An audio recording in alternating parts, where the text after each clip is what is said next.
It's the final series here of day number 2 playoffs here at the Riyadh Masters. هذه هي المباراة الأخيرة معنا في اللوزر براكيت سيريس يا جماعة. معناته الفريق الخاسر الآن هو بيكون ثالث فريق نودع من البطولة. Elimination once again on the line for the third time today. South America facing off against China. بتكون الفرصة الأخيرة لمنطقة جنوب أمريكا لأنه هذا هو الفريق الوحيد المتبقي من هذه المنطقة، وأيضاً بيكون الفريق الصيني الوحيد اللي إلى الآن متواجد معنا في البطولة، فمعناته أنه الكل حاط الريجن كله كامل والثقل المنافسة على فريق واحد فقط. You've heard the statistics, Fancy. Aster, they may be able to make their way through a couple of best of 2s here and there. When it comes to best of 3s, they just can't cross the finish line, it seems. That is exactly what they do. دائما أعزائنا المشاهدين إذا سمعنا كلام عن تيم أستر نسمع عنهم شيء واحد، هم دائما في البست اوف 2 ما هو الفريق الأفضل، لكن قدروا أنهم يتأهلون للبطولة بنقاط جدا كثيرة إلى في النهائيات، لكن إذا هم دائما كانوا متواجدين في البست اوف 3 وضعهم يكون للأسف صعب بعض الأحيان. Meanwhile, their opponents, evil geniuses, I never know what to make out of them. They don't even know what to make out of themselves half the time. They show up to a tournament, sometimes they set the world on fire, other times they take a vacation in Bali. Yeah, they're not the most consistent team, let's be honest. فزي ما احنا عارفين عن فريق ايجي اعزائنا المشاهدين، دائما احنا نشوف منهم جزئين، يا اما انهم يكونون هم الفريق الافضل في البست اوف 3، يا اما انهم دائما يكونون يعني وان سايدد ماتشز عليهم ويطلعون بسهولة، وهذا الشيء اللي احنا يخلينا صعب ان نتوقع نتيجة المباراة هذه. Well, let's get this last series started. It's time to bring out the last Chinese team here at Riyadh Masters.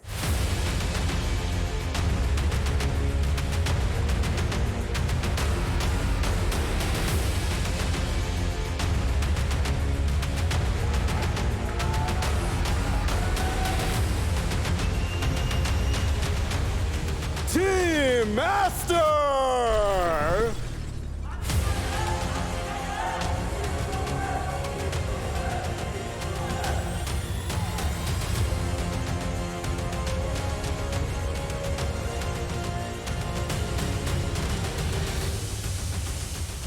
Looks like support coming from all directions as all the Chinese fans now have to adopt this team to be the front runner. And obviously, it seems like some people here in the crowd quite a big fan of Sumail, but how could you not be? سمعتوا الجمهور بنفسهم ينادون كينج سوميل. زي ما احنا عارفين هذا الفريق بعد ما تواجد سوميل معاه، بعد دخول كاكا في الفريق تغير جذري واستطاع انه يتوجه الى المياجر كلها ويكون من التوب تيمز، لكن لا ننسى انه هو الامل الاخير لكل الفانز اللي من الصين في العالم. ما بقى الفريق هذا فقط، لكن خصمهم في نفس الموقف، فخلونا نرحب فيهم أول ونتعرف عليهم أكثر.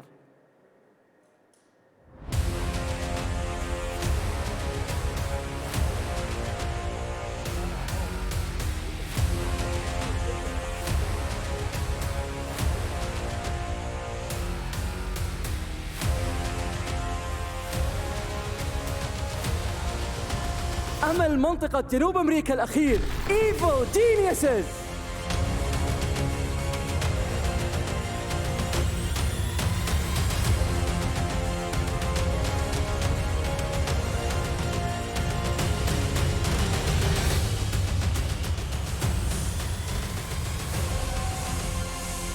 من بداية البطولة كانوا متواجدين في منتصف المجموعات، ما هو الفريق الأفضل ولا هو الفريق الأسوأ أبداً. أول ما بدت البلاي أوفس واجهوا فريق واحد وعلى طول نزلوا اللور براكت والجيم كان شوي ون سايدد، لكن الشيء اللي لازم تعرف عزيزي المشاهد أن هذه فرصتهم الأخيرة، وأيضا زي ما احنا قلنا الأمل الأخير لمنطقة جنوب أفريقيا متواجدة الآن، أو جنوب أمريكا متواجدة الآن في المسرح، فخلونا نشوف إذا يقدرون يحملون أملهم إلى النهائيات ولا منطقة الصين هي اللي راح تفوز. For as much as we're talking about a last region representation, they are also the last team representing South America, as evil geniuses have to carry the torch for Beast Coast dropping out a little too early in this tournament. But evil geniuses are no strangers to that. They are very comfortable in this situation. How comfortable are they against Aster, though? لكن هل بيكون عندهم فرصة أنهم يدون قدام أستر؟ لأن زي ما احنا عارفين فريق أستر مجرد ما أنه كاكا دخل معاهم مع سوميل أدائهم تغير جذري، وكل المقابلات وكل السواليف اللي يتكلمها اللاعبين في الباك ستيج دائما يقولون إلى الآن ما احنا فاهمين شلون نتعامل مع الفريق، إلى الآن ما احنا عارفين نسوي الاستراتيجيز عليهم. المباراة هذه جدا صعب أنك تتوقع نتيجتها. Let's get this show on the road, my friends. To your computers, to your desks, and let's start this game. آخر جيم معنا في البست اوف 3 في اللور براكت راح يبدأ الآن بالتوفيق للفريقين. واحد بيستمر، واحد بينتهي مشواره على طول مع المعلقين. There are only 3 teams outside of Europe remaining in this tournament, and after the series, only 2 will still be competing in the Riyadh Masters. Evil Geniuses versus Team Aster. And Seb, we heard from Tsunami, Evil Geniuses, a very chaotic team. BSJ mentioned that they drag you down to their level. I'm going to give you the hard job here of trying to explain to us what is the overall game plan and strategy that EG brings to the table normally. I mean, they have a very specific playstyle, I think, that can catch a lot of teams off guard. Is like they are very focused on taking early fights and connecting and outnumbering people. I think they don't really respect the script and the efficiency patterns, if you will, that other teams would, you know. You would see their core players, for instance, make rotations that other cores don't, because in general, if that rotation fails, then it's a disaster for their gameplay. Like, they don't mind the high risk, high reward plays at all, which can bring this chaos. But it doesn't come out of nowhere. You know, they do read the situation and they decide that it might be really good for them, and they're not afraid to take these risks. So I think that's really exciting to watch them, because games can break at phases where you really wouldn't expect anything to happen. They have that going for them. And I also want to mention that, in my opinion, they have one of the best offlaners in the world right now, even though, you know, the team's placement isn't top 3, but he's one of my personal favorites. I think Whisper he's an amazing player, and he brings so much, and he forces so much respect also from other teams. That's why you see Timber being banned a lot against them. You see LC being banned. That's all him. They now have Pakaz that also is a top tier carry player, and he can make a big difference in these games. So honestly, they have a lot of arguments to take down Aster tonight. Like, there are really great things about that team that we could see. Effie, you've mentioned before that you believe that in terms of their skill level on EG, that positions 1 through 3 in particular, they have arguably top 5 players, even top 3 players in the entire world. Whisper especially has a very good argument for top 1. Why doesn't it click though? Why are their results so inconsistent despite having this incredibly high skill level? I think on that note, Sub put it very well, which is they don't necessarily respect the script of the meta, which can look incredibly good for them when teams get caught off guard by the chaos that they bring to the table. But in cases where their game plan or their laning in particular kind of gets dismantled, it feels like the coordination isn't necessarily there, or the ability to rein back a bad laning phase doesn't work out so well for them, which is why they've been struggling this tournament. And they don't even have the very team fighty style that we've seen a lot of teams approach when it comes to starting to play a little bit more poorly or starting to get your strategies, like the first ban LC, dismantled.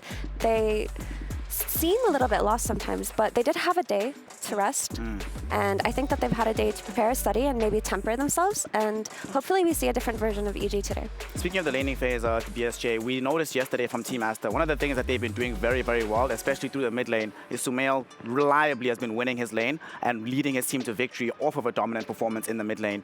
Yesterday, that was one of the few times we see that they do not win the mid lane, and literally they felt like the entirety of Aster crumbles when Sumail is not in that dominant position. What do you make of this particular situation? Yeah, like yesterday was quite a shock. First and foremost, like Team Spirit entered that series with straight disrespect to Sumail. You could see it in like his face and the way he played the games, where they opened up with a first pick Ember Spirit. Sumail had 8th pick overall TA to counter it, lost his lane. In the second game of that series, Sumail responded on Aster with picking Ember Spirit overall first pick, saying like, if you can do it, I can do it too. I think Sumail right now looks a lot better as a mid laner, where his hero is going to just be Ember Spirit or Storm. He's gonna have a decent lane. It's not his job to like shut down the enemy mid. It's his job to have his own game so that he can lead his team to the charge. I agree. I feel like the 5th pick Ember from them in game 2 versus Spirit was very reactive, and I don't like it when teams like Aster with strong identities, especially built around their mid laners like Sumail, play reactively in that first phase. I feel like even if you lose to it, you can just stick to your guns and win off of that. Well, we're going to see what they do accomplish here as we are now deep into our draft. Team Aster playing on the Dire side with the 2nd pick. EG first pick on the Radiant. Opening up with the Snapfire, which still remains the most contested hero in this tournament. I think it's almost the most picked, just behind the Rubik right now. But Team Aster, they do the classic thing. Effie was mentioning they have a team identity, and Seb, Lion, Darkseer. If I think of Kaka, I think Lion. If I think of XXX, I think Darkseer, Mars, Legion course. Commander. So this is perfect for them. Kaka the Impaler, you know, like some things never change. It's been, you know, this could be 2016 and nothing would be wrong, literally. So obviously one of his best heroes all time, and happy to see him playing Lion again. And it also shows that maybe they didn't get affected as much yesterday. They did first pick the Lion, first phase it, and got stumped with it. So it shows that, you know, they kind of were able to see clearly through the loss, and they're coming today with a fresh mindset, which is nice to see. I want to highlight the snap for EG. I think Effie mentioned, and it is a big point for them. It's like they need a stable start because they utilize what they get from the early game so well because they're so aggressive and they're so creative at finding openings. So they rely a lot on having stable lanes, and it happened often during the group stage where all their lanes are crumbling because they don't put enough respect maybe sometimes in the heroes that they choose. But now when you open with a Snapfire that could potentially be mid, impossible to shut down almost. I mean, if one person can do it, then it's going to be Sumail. And the Bloodseeker. These are lanes that already by themselves are incredibly strong. So you're going to see them get off to a decent start, maybe even a great start, which can lead to, you know, high-paced game from EG that we like to see. BSJ, you've always highlighted the importance of this Bloodseeker in order, like Seb said, to secure your lanes. So for Team Aster, are there any other options within the draft that they can use to try and deal with the laning prowess coming out of a Snap Bloodseeker? I'd say mainly with Bloodseeker, you prioritize his scaling to be lackluster. Usually a mid laner that doesn't mind getting ruptured, something like the Ember Spirit, and then a carry that can kill him through BKB, something like Faceless Void getting banned. We've seen Ursa's, we've seen Juggernaut with the Omni Slash. Medusa's a great example of a hero just because she's full HP all game. I think Bloodseeker will pretty much always have a reliable lane against a hero like Darkseer, but you can definitely mitigate like what his 2 or 3 item timing is. If he can't just run into fights with a BKB on, he feels like that mid game, the part where he's supposed to get that snowballing momentum, just doesn't quite play out the way you'd hope. And even the Storm Spirit that they obviously banned first phase because of Sumail is probably one of the best, if not the best, mid laner versus the Bloodseeker carry, right? It's a hero that really couldn't care less about Rupture and threatens the Bloodseeker, especially in the early stage of the game, to just burst him down or force an early BKB from him. So this is a very well protected Bloodseeker pick so far. And they're also well set up for the mid lane with the Snapfire. So far so good. And there's a second layer to this Bloodseeker pick that I really like, because you see the Darkseer come out for Team Aster, and this has been probably the most coveted after or most consistently performing hero in the offlane this tournament. And a lot of teams would have seen the Darkseer and responded with an Enchantress, especially the famous Enchantress teams like EG who run it on Panda as often as they can. But instead of going for the Enchantress to have the Dispel against the Darkseer, they instead prioritize the Bloodseeker because I feel that Aster in particular love to run Wind Ranger. If they see a Wind Ranger game, if they see a Snapfire, I feel like this is one of the teams that will search for it in the draft. And Bloodseeker naturally counters Wind Ranger because she's a mobility-based hero. So I like that this Bloodseeker not only does well overall in lanes, but it discourages one of Aster's signature heroes. I would, I mean, the second phase is going to decide a lot, obviously, for EG, because their first pick, therefore they have to pick a third core, most likely, and reveal it. It's usually when you expose yourself in the draft, and on first pick you like to build a strong strategy rather than, because you're going to get counter picked no matter what. So it really you really rely on your strategy being good enough and protected enough by your 8th pick into the bans, so that, you know, whatever they counter pick you is not going to matter. You're still going to have a strong way to play the game. I would love to see them commit for something that synergizes better with Bloodseeker than a Snapfire mid. I think it can work, but you know, a more explosive mid laner that brings more damage over time, it would be interesting. So curious to see what they're going to go for, but I feel like they have to strategize right now in the second phase that's coming. What do you think, BSJ? I'm seeing this Clockwork ban. I see the Snapfire. EG have played Snapfire 4. They've also played it with Primal Beast through the mid lane, which we normally see being picked up when the Clockwork is removed from the pool.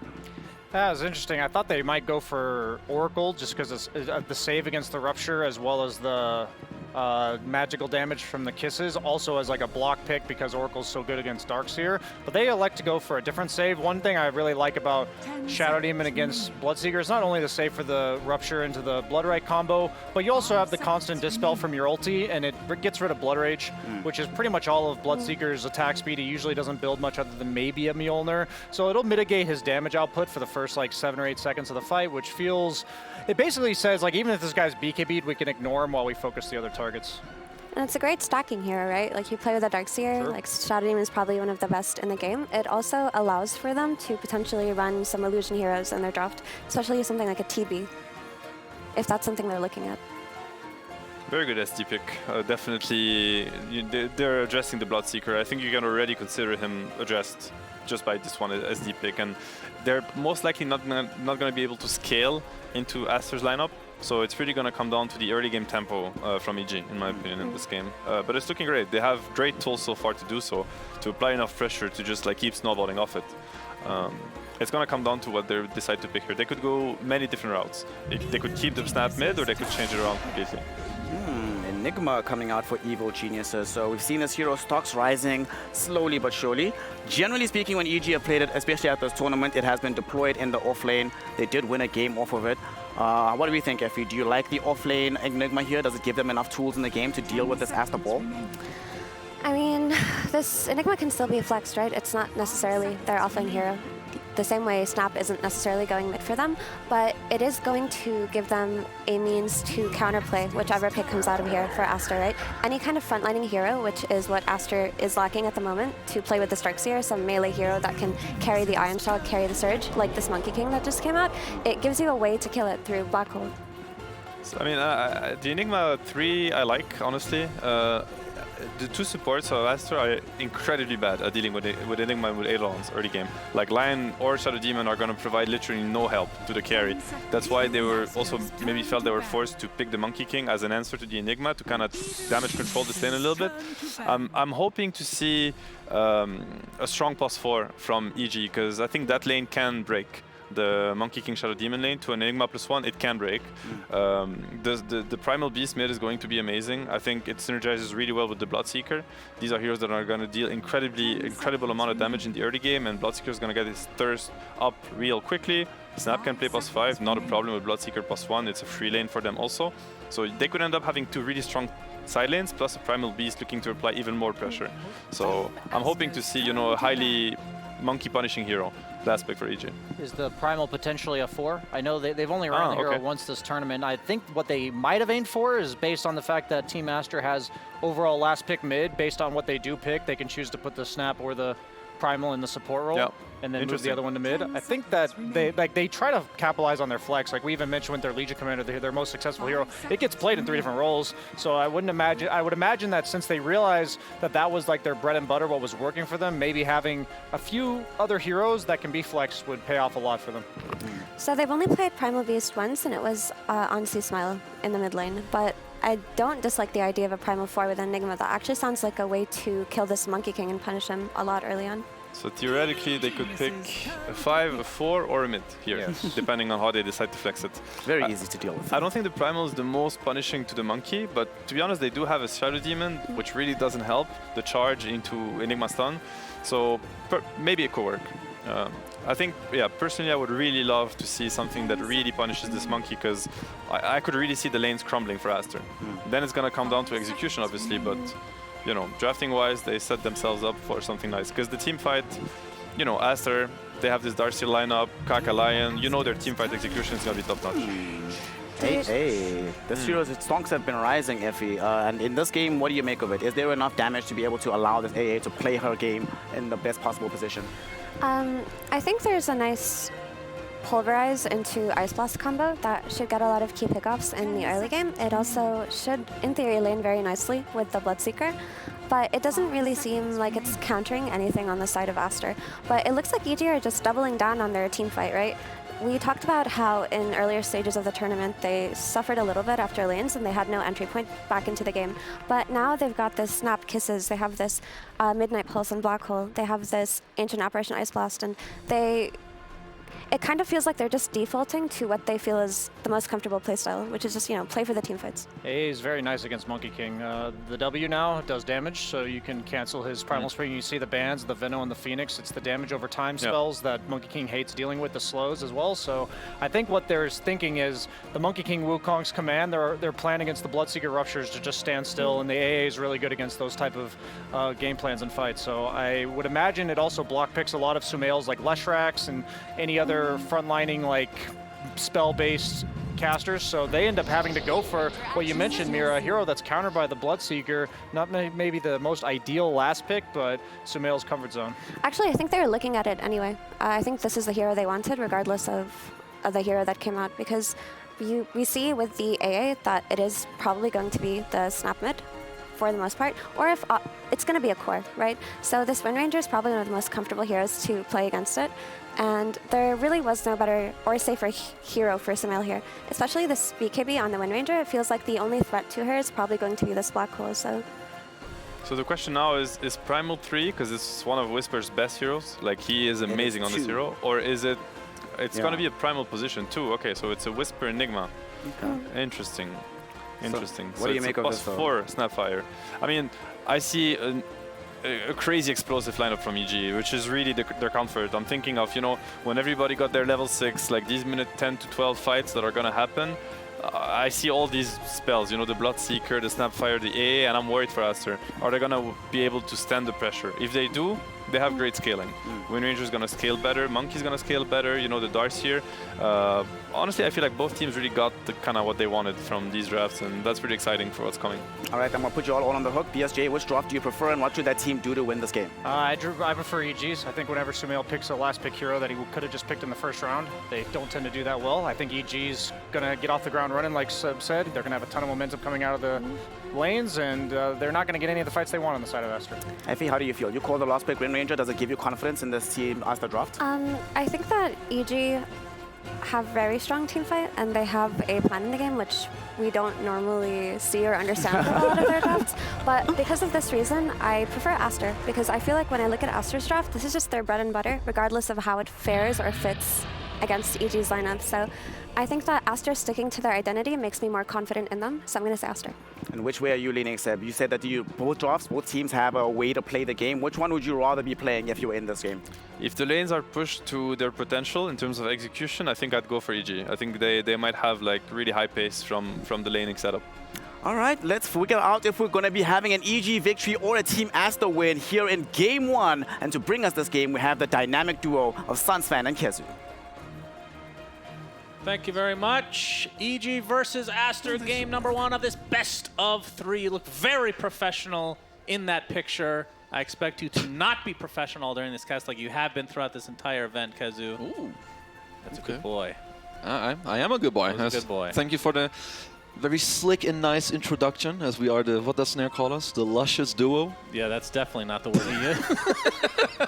As I do like what Aster have going for themselves, at least, you know, because yesterday, or was it yesterday, or 2 days ago, anyway, when they played last, they did not look good against Team Spirit. Like, I can tell you that much. So Yeah. I think they've adjusted a little bit. Looks like they have a better mid game to try and fight back. I think the panel touched on it pretty nicely. EG have some explosive lanes.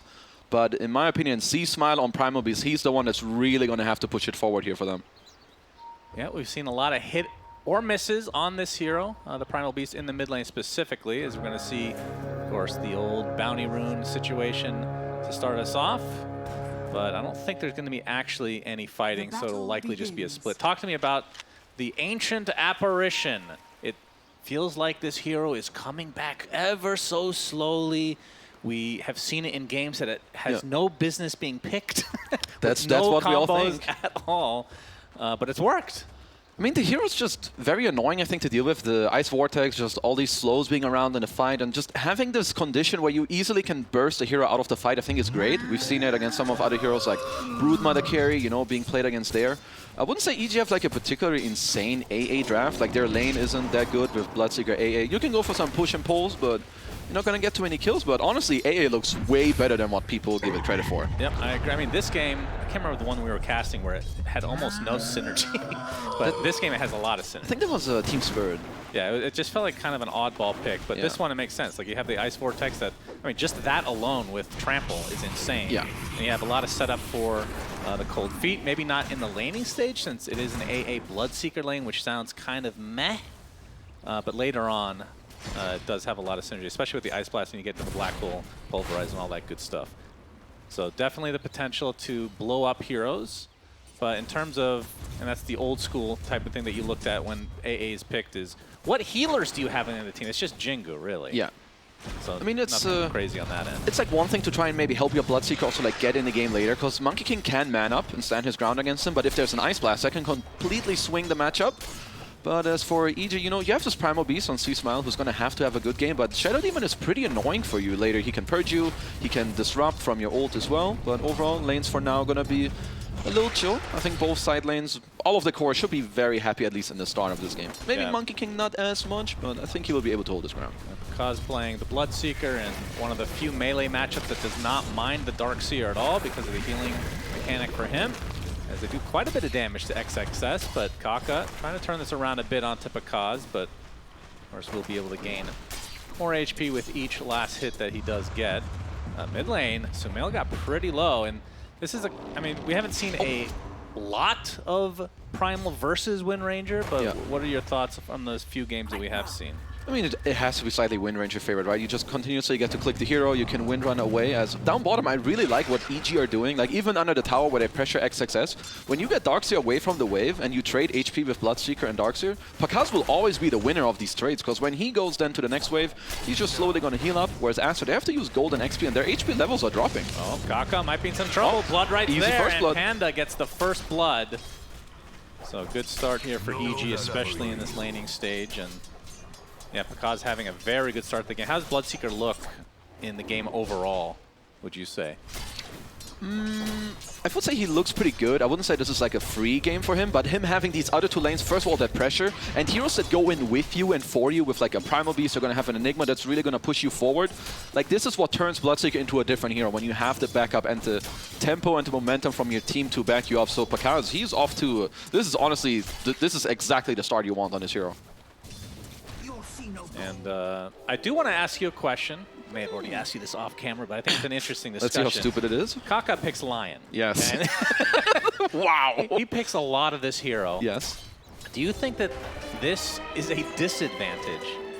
Or is it actually more of a, like, obviously it's a comfort thing, but is there a way to actually use it to your advantage?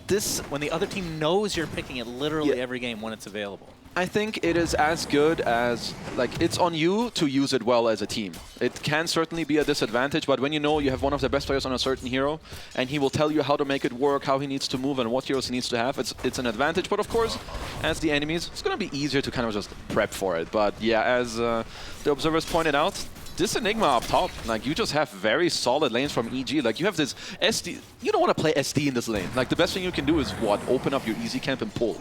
You're not doing shit to these Eidolons. That's true. And you can see Whisper reaping the benefits. His CS is very, very high right now. In the mid lane, we should also mention that C-Smile is getting a bit crushed as Pichu gets off the disruption. Matthew going to right-click him a bit, but no kill will come from it. But Sumail 26-10, C-Smile 15-3, so getting a bit bullied in the mid lane. We'll see if there's any rotations for the ever-important 6-minute power rune. XXS. XXS, the Cold Feet will not proc, but still lots of damage done.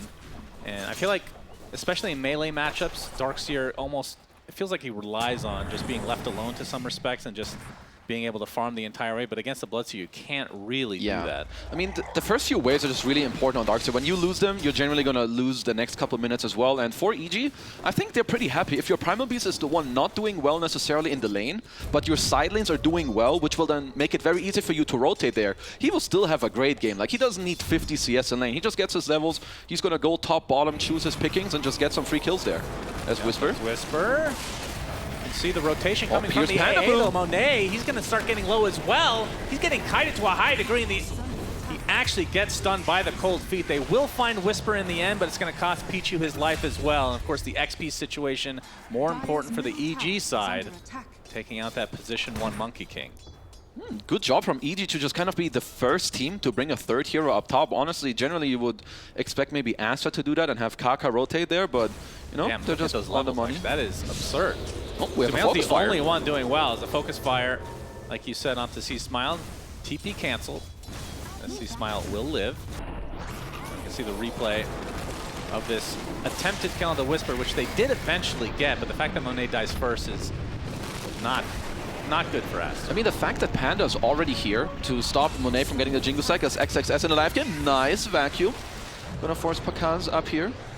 He doesn't have mana yet for a TP, or what's happening? Oh, C-Smile on slot. Can he guess? He does. Free kill. Deletes XXS. Nice job from C-Smile. Really. Oh, he doesn't even have a TP. And he just hits level 6 now, so he'll have to go back to base of Pakaz on the cliff. That's actually a big deal. He TP'd. 49 seconds. So he TP'd tier 2 to pressure XXS, but then he just abused it with the high ground back as Whisper up top. Yep, he is completely surrounded by members of Aster, and this time they will get him. without a trade of any sort. And Pakaz, that is rough. That is really bad. Some game-winning play from XXS, actually. Like, you were just getting destroyed in this lane. He just banned Pakaz out of the game for like 70 seconds. It's going to taunt it away. This is one of those like fail videos where you expect the Rubik to come. Yeah. And telekinesis right when he tries to TP. Oh, this is dirty. As there is no. You know, Panda, the real winner of all of this. It's going to have an early level 6. And maybe Whisper, with these 2 devs, maybe regretting the fact that he went Diadem first over the Helm of Iron Will, giving himself this extra survivability against the Monkey King. But Pakaz will soon be out of jail here. Yeah, there we go. There's the TP. And no vacuum to keep him there this time. But yeah, that definitely puts him a big... I mean, he is second net worth, so maybe not that big of a deal, but this could have snowballed certainly in his favor. Already be level 6 in all likelihood as well. It puts him back to like a normal game. He was about to be out of control, so definitely big play for Aster. As Sumeil's holding a DD Rune and DD Universal Hero into just a free donation here from Panda Boo. He will take that. Yep, easy peasy. Atos, just the recipe away. I mean, 8-minute rune as well now. He will still have the DD for that, so it's not easy to contest this for EG, especially when also one of your heroes is dead. Yeah, Matthew making his rotation over, but Aster have 3 members here right now. Nice disruption. Basically blocking out the cookie completely. Impale it from Kaka. Nice shackle. Blood grenade to follow. Sumail is there with a shackle. Pulverize instantly canceled, and C-Smile will drop as the haste rune did spawn bottom, and they're reserving it just for Sumail. So Sumail has had a very good start to this game. And Panda. There's no focus DD fire haste. this time. Shackle not going to latch, but he might even be able to just go for this. Matthew doing a good job of blocking, as he's not going to be able to hit that. I mean, this is what rune control is just so important. He gets to hold the DD, 2 kills, now the haste, forces Panda to 30% HP, forces Matthew to stay around the mid as well. So Aster's early game, honestly, looking very well. I mean, we saw Whisper have like 8 Gillian denies in the top lane, but you know, Monet is about to be even in the net worth up there. And I mean, C-Smile, he is struggling in the net worth. His farm is very bad, as we're going to see the replay of this last engagement. Not only is his farm bad, but he's 2 levels discrepancy between him and Sumail. So not even close. It's Freddy the Frog. Look at it. He doesn't even bother moving. That is how much of a boss Freddy is. Yeah, he's just beatboxing away, staying in place. Of course, he doesn't have eyes or ears, so probably doesn't know that that's happening. He doesn't actually know what's happening. Thank goodness for him, poor thing. As we have a Midas on Monkey King. This is kind of interesting. I wonder... We've seen this a few times. I feel like it's usually when they're behind, though. Yeah, Monkey King to me seems like the type of hero where... I mean, I guess you can see it 2 ways. So I prefer Monkey Kings that kind of push forward with their early game and like the momentum and the net worth you do have, but I've heard some of the arguments where your skill set is so strong that even if you buy a defensive item, you're still strong enough to fight, kind of like a Juggernaut. I don't know which one I agree with more, but we'll see how the Midas will work out for him. As Panda Boo has got his Ice Blast on point. Let's see if they can put it to use. Yeah, it's going to be hard for C-Smile to get any sort of channeling off. I mean, they have 2 big channeling abilities on their team. Well, 3, if you count the Snapfire, but usually a bit safer channeling that one. As the 10-minute rune does spawn, and C-Smile gets his first of the game, and it's a pretty good one. Invis. Going to get a little bit more farm first, though. And do you think with him plus an Ice Blast that they should be able to kill at least the supports, if not maybe... I mean, the Darks here might be too much, unless there's a +1. Honestly, anyone they go on cleanly, that person is dead, unless Aster have Pichu behind with like a save or... Yeah, it's pretty much him who's going to have to be there around to save. So for EG, I think very likely that they would love to look at a top move later to kick out the Monkey King and help Whisper take over the area, but C-Smile, he's got a different idea. Yeah, and the beauty of this combo with the... As long as the AA is nearby, which he's not, the Ice Blast is coming, though, and not too much out of it. But if you're able to get the Pulverize initiation and then the Cold Feet afterwards, and that's a free trample on a stun target as well. So that's pretty damn powerful. Looks like Aster, though, they're going to be the ones to make the move down bottom first with the fresh completed Atos on Sumail. He is very strong in this game. Would be a pretty big Finger kill up as well onto Pakaz, because he's just about to finish his Maelstrom, but they find Panda instead, and EG, if they knew the situation, which they probably do, they're probably happy with that. Could have been a lot worse, and it's going to be a trade for a tier 1 top as Pakaz makes his way over. Maelstrom now can be purchased. Yeah, I think the fact that Pakaz gets to just kind of dodge the gang, go up top now, take the lane after Whisper kind of, you know, just freed up the tower for him. He's going to be pretty happy with that, as there's no hesitation from Kaka. He sees the first finger kill, he knows. He's stacking them up for the late game. He's ready. I would hope so. He only plays Lion, so he's had a lot of practice. I'd be interested to see what his highest stack amount in mid is in his history. Yep, disruption is there. Kaka with the Impale to follow, but the cookie save. Sumail is here. Demonic Purge is there, along with the Atos from Sumail. Another Hex. Do they have the damage, though? Sumail kind of low on mana. Shackle not going to latch, so no real follow-up there, but did cause EG to rotate a bit. Yeah, still some good damage overall. We're probably going to force C-Smile to go back to base unless he wants to just get this bounty and then stay on the map. As XXS, also definitely a winner over these last couple of minutes. High level, already level 9.5. And honestly, his auras, like, he's definitely going to split this Vanguard into a pipe. It is incredibly strong against his Radiant lineup. Oh, nearly got clapped in the face here by the Ogre Man. And Whisper on the other side will be going for the Helm build. Has the, well, he will be going for the Overlord eventually. As the Midas is now complete. So 12-minute, 40-second Midas. Of course, this is after Treads, Wraithband, and a whole bunch of other garbage on top for Monet. We'll see how this works out for him. He's going to be going for the Echo Saber next, and then likely a BKB, and that's usually the timing where Monkey King will get a bit more involved, but feels like Aster happy with perhaps just going with 4 for the next few minutes. I assume the Darkseer will wait for that pipe first, though. Yeah, Darkseer is the type of hero you're going to keep just farming out the side lanes, right? You drop some shells, get levels, XP. Maybe if you see like a very good map, I think Darkseer is like more free in terms of how you move. You can wait for your timing with some aura as Panda. Just going to be on the receiving end of a smoke once again. No, I don't think he really minds. Yep, I think that's the 3rd time he's tanked a gank. And the pipe, about 400 away for XXS if he takes apart his Vanguard. So I mean, if that like, is a pretty good timing. Yeah, if you get to play Darkseer like this, where sure, your lane isn't good, but you kind of get to flash farm your side of the map from like level 7 to 11, honestly, you're more than chilling, because the level 10, 11 timing generally gives you like your first aura, mech, pipe, crimson, whatever it may be. And look at his vacuum levels, like already 3. It's going to be getting towards the 4th, goes back to the lane. So for Aster, I think they can soon look to just get all in there. Yep, first rupture of the game, I do believe the Atos is going to keep him in place. Ice Blast is going to clip Pichu. Should be a kill going the way of EG. Looks like they'll get away with it with a Blink Dagger now being online for C-Smile. So look for a smoke to come after he's gathered himself. Got some HP and mana back. Should look like a nighttime smoke, I think, here for EG coming up. So this is where you prepare the smoke, you push out the lanes, get maybe 1, 2 observers for your move. This Matthew takes an Atos to the face. Yeah, but no shackle, so Kaka not able to follow it up with anything. TP canceled again from Whisper, who haven't really talked about that recently, but he has just been left, it feels like, to his own devices, just to almost like a Darkseer. Yeah, he's kind of just canceling each other out to a degree. He's just soaking up this top lane. As here come EG. Nighttime, of course, is available. It's not the fastest game right now.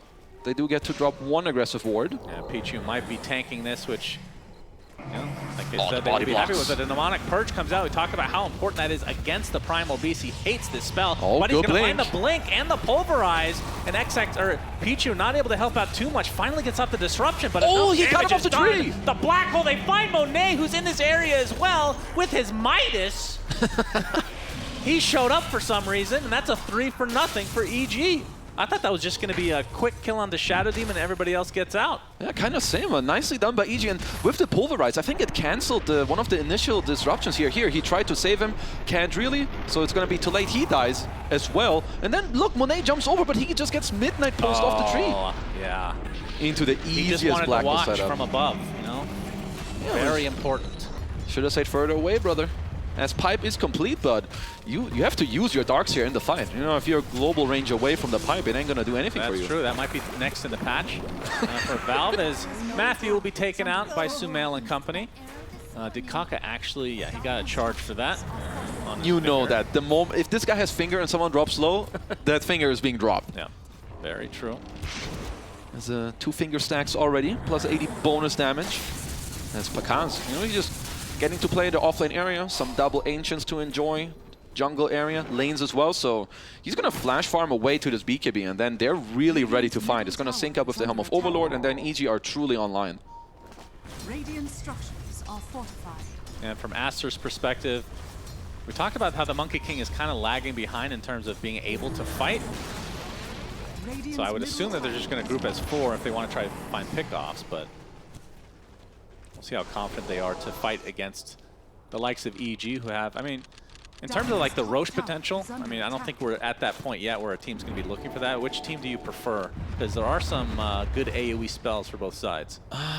Probably Radiant, because of the fact that they have this Helm of Overlord, and you do have, I mean, I wouldn't say Bloodstreak is like the best Roche hero. For Aster, they're going Desolator on Monkey King, so that will help them, but at this point, I would say both teams need at least like another couple minutes. You want like 2-3 more levels, maybe one more key item, take a fight, and then go into the Roche, but... Well, okay, what I meant was not the killing Roche, but Roche-offs. Like fighting into stronger? the Roche area, yeah. Because we're going to see that. We see it literally every game, right? I kind of like Aster's chances. I think Darkseer is going to be very strong, like in that type of area. But it's all about like, do EG have the vision? Can they like go in and bait? So if Monet can get on a tree, if he gets cut down, if like Sumail shoots him off the tree. That's true. We've actually have seen that before. Oh, hello, C-Smile. Yeah, disruption there, Sumail. It's not the Atos with the focus fire to come. The pulverize, he tried to use it, instantly canceled though, and C-Smile punished. Nice pick off for Aster. That's a very free kill. They're going to be very happy about it as XXS with the blink. Kaka already finding his next target. Sumail TPing, very hungry for a kill. So Matthew just able to cookie up to the high ground. Shackle still on cooldown from the bottom play, I assume? Because that looked like a somewhat of a free kill, as Sumail still holding onto the Spark of Courage. Of course, very good on his hero. You mention that item every time. Because it's every very hero. good. Yep. Yes. Any hero that has damage or has high attack speed but low damage, it feels great. It's a good item. Yes. Probably too good. What's the other tier 1 that gives you that double benefit? Is it bad? What do you mean? I can't remember the name of it. Occult Bracelet? No. The stance and magic? You mean the blade that slows you and deals bonus damage on every hit? The Brigand's Blade? No, that's not in the game anymore. What are you talking about? It's Hold top on, right. One moment. Yeah. The Lance of Pursuit. Sorry, I No, just said the name wrong. Maybe it's a tier 2. No, it's the Duelist Glove. Yeah, whatever. Is it trash? Duelist Glove. Sounds like some NA item. I wouldn't get it. Yeah, well, we are out of the tournament right now, so that would make sense as a Deso there for Monet. Midas starting to pay off slowly. I mean, I personally do think that Deso is a sick item on Monkey King and is somewhat underrated. Like, getting it into some of these BKB timings is also great, because now your Desolator don't give a damn about some BKB timing, and if, you know, Whisper gets to drop a Black Hole, he might just die. As EG are going for a Roche, but looks like Aster are aware, and if they get there, this is scary for EG. Yeah, this is not the fastest Roche ever. Nope. You can see the scan coming out, so a little bit of information look at the Cobalt creep. to the likes of EG. There's a Roche off. Yeah. You knew? Of course. What do you mean? It's literally every game. Of course I know. I mean, you talked about like 1 minute before it happened. I thought we had some more time in us. Oh, yeah. This is a little earlier than usual. Typically, it's like 21 to 22 minutes. That's Sumail. C-Smile is looking. He does not have BKB, though. Trying to go for the pulverize, but off not the able mark. to find Lip lop. enough space to get to Sumail, who uses his Atos and then backs away. Aster with a 3K lead, and Roche at half HP. I mean, Aster have a pretty good ward that they just see all of them walk back in there, as they're already going for a quick smoke Whisper. Yep. Well, Roche is on his way bot, as well as Whisper going for the black hole, and the Ice Blast to follow. That might oh be my enough to god, take the out Monet. vacuum. It is, but Pakaz gets traded. Kaka deletes him from the other side. What have you done, Whisper's gonna be next as Sumail takes him out quite easily, and Panda, that's going to provide the double kill for Sumail. So 4 dead for EG. They lose Monet at the beginning of the fight, but other than that, they win this handily. I mean, Monet just straight up went for a blind stun because he just heard the gate being channeled, which sets up the entire fight over there. And I'm pretty sure there's like some 3-man vacuum impale going on the bottom side as XXS comes in. Here's the vac wall. 3-man Defy is just over on the spot here. Like, if you're EG, you need to be the ones initiating. You need to help your Bloodseeker get in this fight. Instead, he just goes, he gets full to 0. A pretty dirty setup from the likes of Aster, and well, they're going to finish off the Roche. I love myself some sexy vacuum wall plays into a combo. Now that Sumail has that Aegis to work with, and a great healing Lotus as well. He's going to keep that. Maybe the block of cheese on the next row. Block of cheese is just being started to be built. For those that haven't watched Dota in a while, that's a real item that actually exists in the game that we have not seen competitively ever at all. Actually, I think that maybe there was one. That's a lie. But even if there was one, no one cares. That's NA, doesn't count. Tormentor. Oh, 21-minute Tormentor. All right, Aster. They're really on the ball SD's today. getting They it. remembered the objectives. And Kaka will get the shard. Oh, he has a Philly Stone too. I mean, Kaka Lion, who's off to a good start when they're ahead.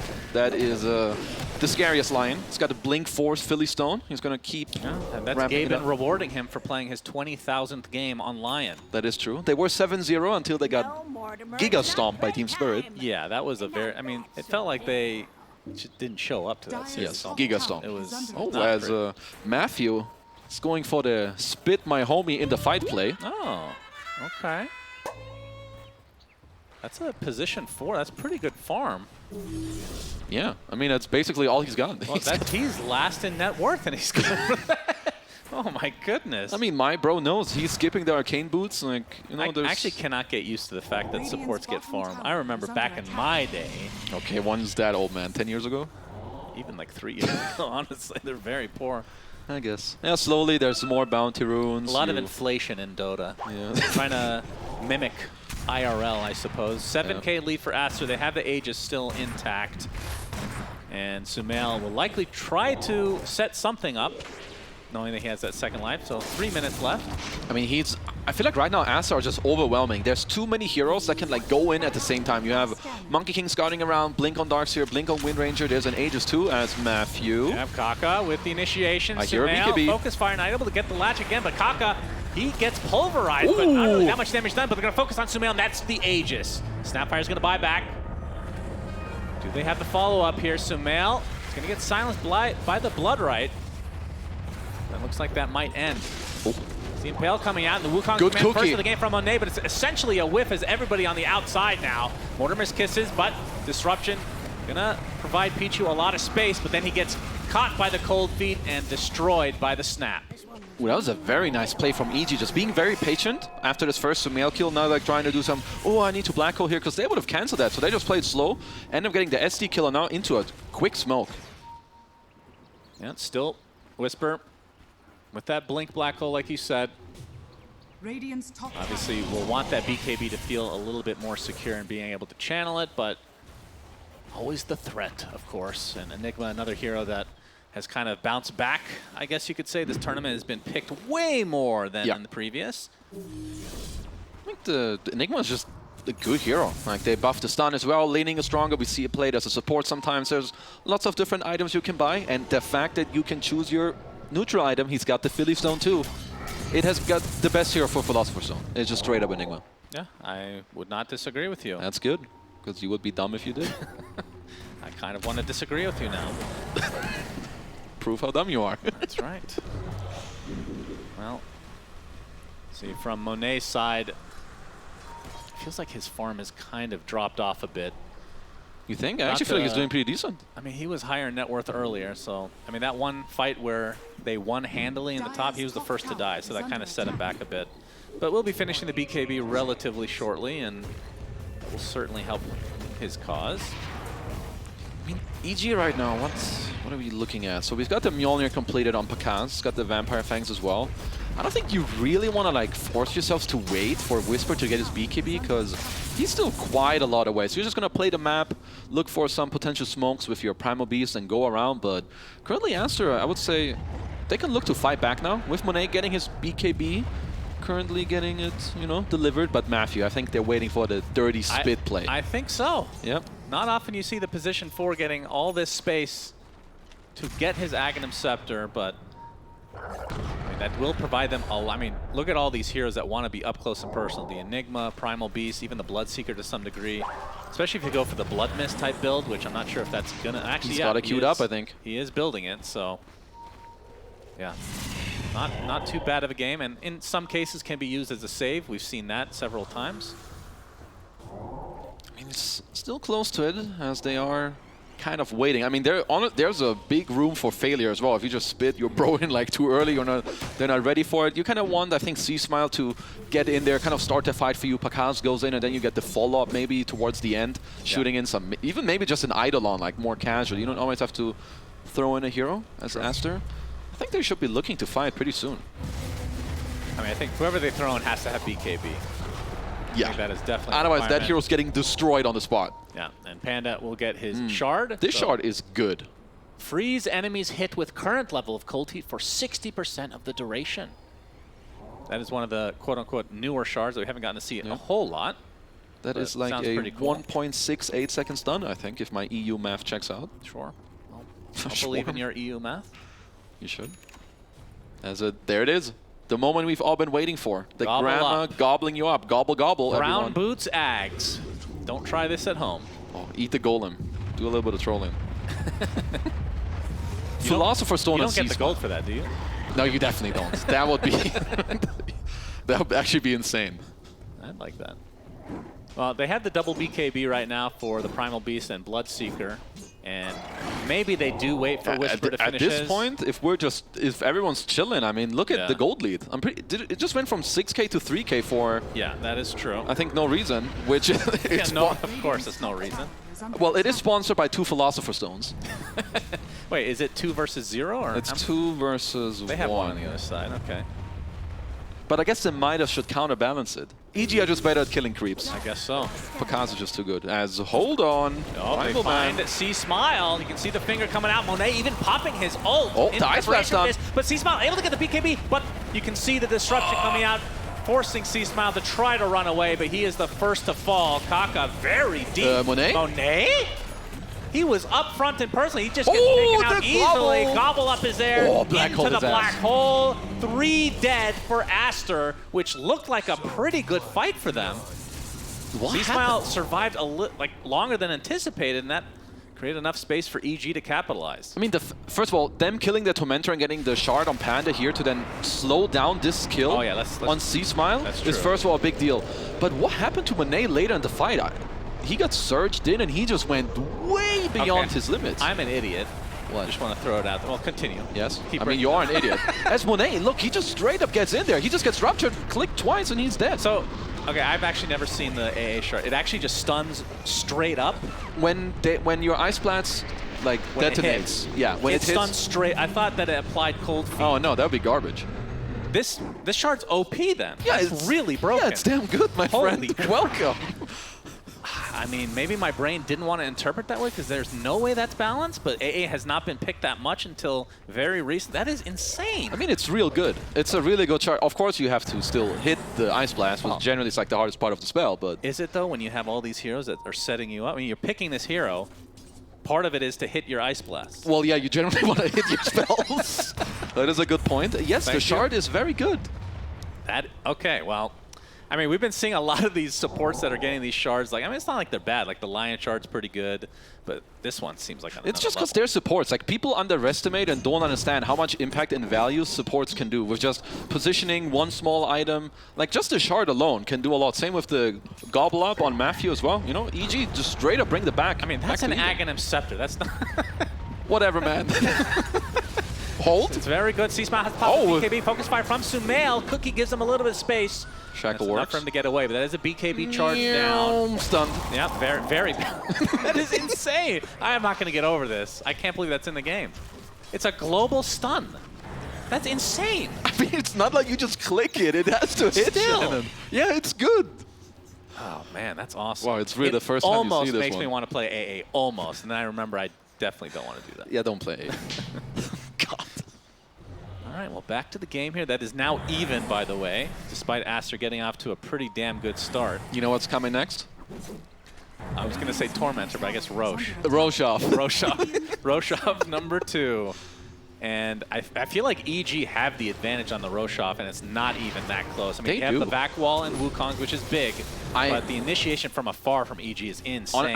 XXS or Monet have to come up big in this fight. Like in this area, Monkey King Ring can be devastating. Same with Vacuum. And if neither of those happen, I think EG has a super easy fight as Where's Monet. that gobble up? Sumail getting Roche to half HP. The rest of Aster towards the right side of the pit.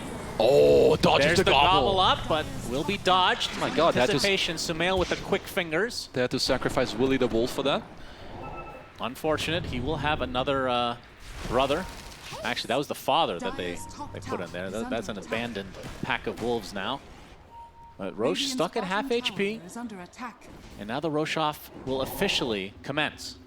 I mean, EG, you know, they got themselves off a good ward at the Twin Gate. Looks like Aster are just gonna... Did they force anything? Not like any BKBs or anything, it looks like. No, Aster had a good read. They just kind of back off as now... I mean, if both teams are just gonna kind of AFK, nothing will happen until one of them smoke or force something. So we'll have to see who kind of makes that move first. And Roche will not be changing locations for 3 minutes, so if this could be a long Roche off here. Right, I see the two... Oh, wow. C-Smile almost done with his heart, actually. I didn't realize how farmed he was getting. He's 3.6k HP in this game right now is no joke. There's, like, the burst damage isn't that good on Aster. Sure, Wind Ranger and Monkey have very good sustained damage, but it does take quite a while. As this Nullifier Desto Vindicator's axe on Monet, he does hit very hard if he gets to clap on people. Yeah. And Roche slowly regenning. I feel like he used to regen a lot faster than this. I mean, right now, if EG get to hold this and they just wait for Aster to run into them, I think they're in a good position. They have this ward on the Twin Gate, but also the ward on the left side. So if Aster smoke around and place a ward, they will instantly know.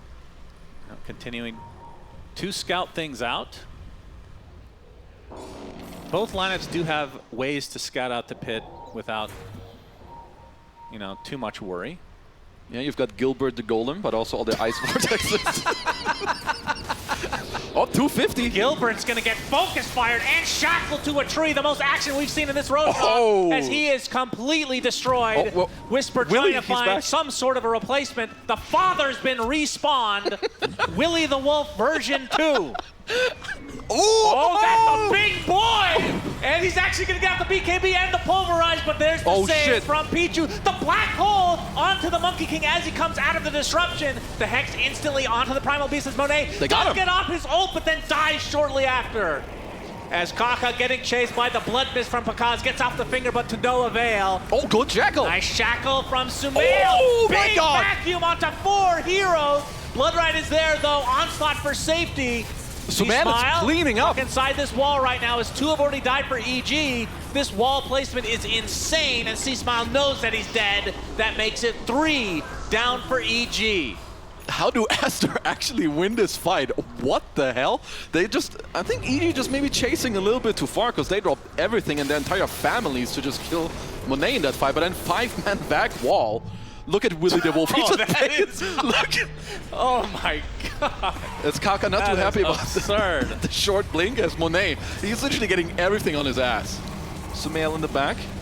As they could have maybe just called it quits. Like, you get the buyback, you get Monet. This is another fight that Aster wins when Monet dies first. He's just baiting.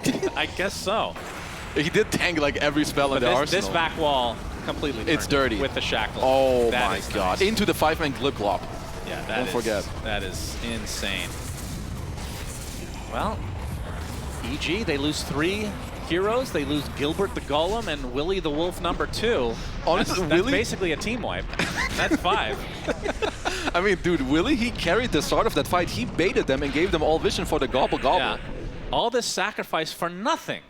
As Aster still win the fight. Panda. They have Aegis, they have Cheese. This is the 3rd or 4th time losing count on Panda's deaths here to Sumail just finding him randomly in the jungle. Kaka's going to get himself an A on this. I do like that choice. If they do get to initiate on you, he's just going to break free. I mean, at least luckily for Panda, he was 30 gold short from buying Gem, so that didn't drop, but Aster in a great position. And honestly, yeah, I mean, Monet, he's just baiting. Both Sumail and XXS can just come in clutch in these fights. Yeah, Monet is the 3rd most important. 3rd least most important. I'll just stop talking right now. The fact that he has 2 cores that are performing so well, despite him dying in these fights, they don't really need him right now, it seems. And once he actually has impact on a fight, I'm a bit scared for EG. I mean, EG need to be a little more careful about how they fight. If you drop everything to kill, like the first guy, they need to be careful with how much more they go. Or just like be more chill, you know, allow Whisper to play a slower fight. This guy's got a refresher orb coming up if he wants to buy out, and I don't blame him if he does. He can still come up clutch in this game. Big smoke here from Aster. Uh-oh. Pakaz. Whisper actually breaks it first, but they're going to find Pakaz in the jungle. Oh, he tried to gobble. He tried to gobble him up, but it's not going to happen. Pakaz, is he actually going to survive through this? Gets the BKB. C-Smile is there with the Pulverize as well. Oh, shackle. The shackle vacuum. But a big vacuum. Pakaz impaled as well and finally brought down. Very late BKB from C-Smile, as Sumail very deep in the meantime. Yeah, he's so used to shackling Panda. That's like the 20th kill that he's got. Going for more. 3 dead for EG as Aster just all over the place. I mean, Aster, they're just bringing the chaos to EG, and generally speaking, like, EG are the ones who do that to their opponents, but they're just not ready. Pakas gets caught off guard. Matthew tries to go in for the Superman gobble save, but then he just dies with him. Lots of Aghanim Scepters being picked up. We saw Sumail has his Aghanim Scepter. Pichu 600 away from finishing his, which is absurd. And then XXS just finished his. Honestly, normal punch online. The SD Axe is dirty in this game. It ruins Primal Beast. It will ruin Pakas as well. So yeah. If you're EG right now, you need to set up Whisper to carry you in these fights. It doesn't matter how much net worth Pakas has. Whisper on the Enigma, he's the most important hero in this game. And the fact that it used to give 3 charges, right? Now it gives 2, if I'm not mistaken. But like you said, there's the 2 cores that are melee that will get completely destroyed. So it doesn't really matter too much. Aster going to have to be very careful about their positioning. If Monet can drop the ring or not be in the black hole, he can just clap Whisper out of the fight within like 2 seconds. As we have a focus fire on the tier 2. Aster and Sumail are going to clean that one up pretty freely. 1 more minute on the Aegis, and if you're EG, I gotta imagine that they gotta be talking right now about how to go for potential fight/play within the next 1 minute or so about the Aegis expire time. Yeah. Will Aster take the Tormentor? They're right there. Guys. Nope. They're right there. They're right there, but they don't care. All right. Not important. I mean, with the cleanse is pretty good. That cleanse is sick. It's very good. But they don't care. Yeah, they don't care. Nope. We've established that. Yep. They're too worried about Pichu just getting that last 300 I love the gold. permanent wind run sound. I'm sorry to cut you off, but it's beautiful. Yep, it's nearly as good as Overwhelming Blink Shiva's Guard. Cutting you off is more of a term when driving. No, I cut you off when you're speaking, right? I can say that. There's a different term for that. I just can't think of it right now. Yeah, thanks for It's shutting me up. How about that? Yeah. Aghanim Scepter from Monet, so he's got his little soldiers to work with. Yep, that is Cardi the Cardi? Oh, that was it's Cardi B, everyone. That was a whip. Oh, Cardi B, Jesus. Oh, Sumail! Nice dodge. When he's gonna get pulverized there, Pakas 7 BKB seconds as well. Yeah, they have to try to wait, but they just can't do it. What's the call? Whisper, are we going in? Are we going back? There, Onslaught coming in. They do get the stun into the blood, right? But there's the Wukong's command. Oh, black hole. Ice Blast. Blast. 2 heroes. Ice Blast doing quite a bit. The disruption saving for a bit. Is Whisper. Is that? He's got another one. Pressure on him. Yep. Okay. I'm glad you're listening another to me. one to work with. Oh, gobble, gobble! That's a big gobble onto 2 heroes with a beautiful black hole as well. My goodness, EG showing up. 3 kills onto Aster. They get rid of the Aegis as well. And apparently, you said that he had Refresher, and I didn't hear you. Yeah, like 2 minutes ago. I was too worried about naming Cardi the Centaur. Sumail going in here, maybe a little deep. As honestly, I'm surprised. Whisper, this guy has the patience of I don't know what. You can finish that saying for me later. Because not going here and waiting is on it. Like the fact that you have patience like that is sick. As he now just gets a 2-man black hole, being so patient. Now comes the Ice Blast, some easy tramples over. Pichu tries to save, but there's just so much overwhelming damage. And then the most important moment of all, as we're in the live game and Pakas is getting whittled down by Sumail. No, just kidding. All's well. We're just whoa, gobble. That was sick. That was like right on the edge of into the every black hole there's a major spell coming behind. Ice Blast, Mortimer's Kisses. See you later. Hey, they could have taken this earlier. Now C-Smile's gonna get his rocks. He's got 3 rocks to throw. Or is it 4? I think it's 3. 4. It's one that splits into 3. Splits into 3. So basically 4. Well, I guess it is 1 rock that. It's the same rock that splits into 3. Yeah, it's 1 rock. All right, we're having some trouble today, guys. Oh my goodness, look at those runes. That is absurd in Aster's favor. 10k lead for them, but they did just lose that fight, so EG... I mean, the spells are down. Like, this is where, when you play against these Enigma and Void lineups, you need to try and punish. Like, Whisper, you know, he's chilling back on the Philosopher's Stone, kind of timing, just farming up. You know, as soon as you know, he's got the next item coming out, so Aster, they want to try to push forward. Roche cannot be up yet, but maybe they can do something aggressive or set up an area to just prepare the next fight. Yeah. As balance strike to Oh, find what a Pakaz. shackle! Focus fire, Oh, beautifully my bro. done! Down goes C-Smile Neither of them and have buyback. Pakaz, and they're right on the doorstep of the high ground for EG. 2 cores dead without buyback. Oh, God. See if Aster, how aggressive they want to be. Of course, I don't think they know that this is the case. You can see Pakaz is only 350 off of his buyback right now, so maybe there's no bounty runes even up right now. So Monet, he's just going to go to town on these buildings. This is at least 2 sets of racks all of a sudden. This is double rack Aster. plus roll. Wait, could this be 3 racks? Like, they're not going to buy back. This is a Deso Aghanim's Monkey King and a Universal Wind Ranger. I think now that they've taken 2, like, all right, they definitely do not have buyback. Black Hole up in 20 seconds. The This Refresher is, up in 10. I think you actually just have to give up Megas. There's no way you can defend his Oh, 3. Matthew's dead. This is insane. This is a very Froge concerning play that just came out from EG. This is like Dota 101.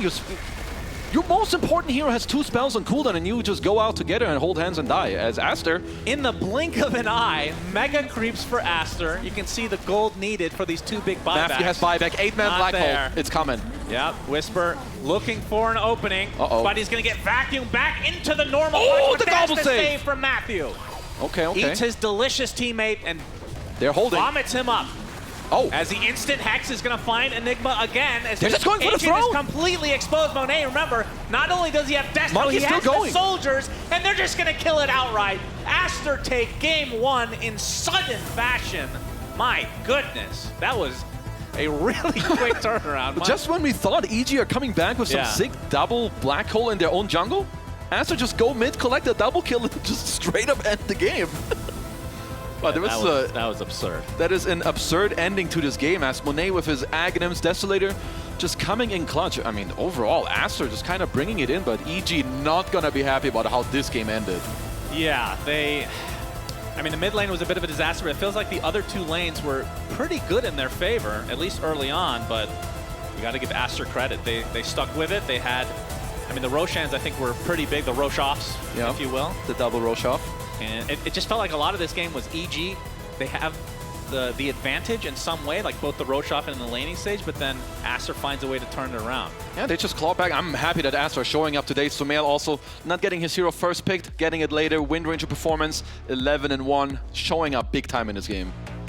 Yeah, so let's go to the panel to break down game number 1 of this soon-to-be epic best of 3. What a game. Team Aster coming out with a W here up against Evil Geniuses. And initially, Evil Geniuses, you know, there were some really cool plays coming in from them. We thought they had the team fight potential, but ultimately, Seb, you mentioned it in the pre-show, the scaling potential of Team Aster, way too good for that squad. Yeah, I mean, Wind Ranger, you know, that's a hero that turns into like a monster core later in the game. Same for Darts here, and honestly, props to XXS. These were some incredible turns that he brought, because honestly, the Roche fight that happened on top, it's all him. It's a 3-man vacuum into a great impale from Kakalion.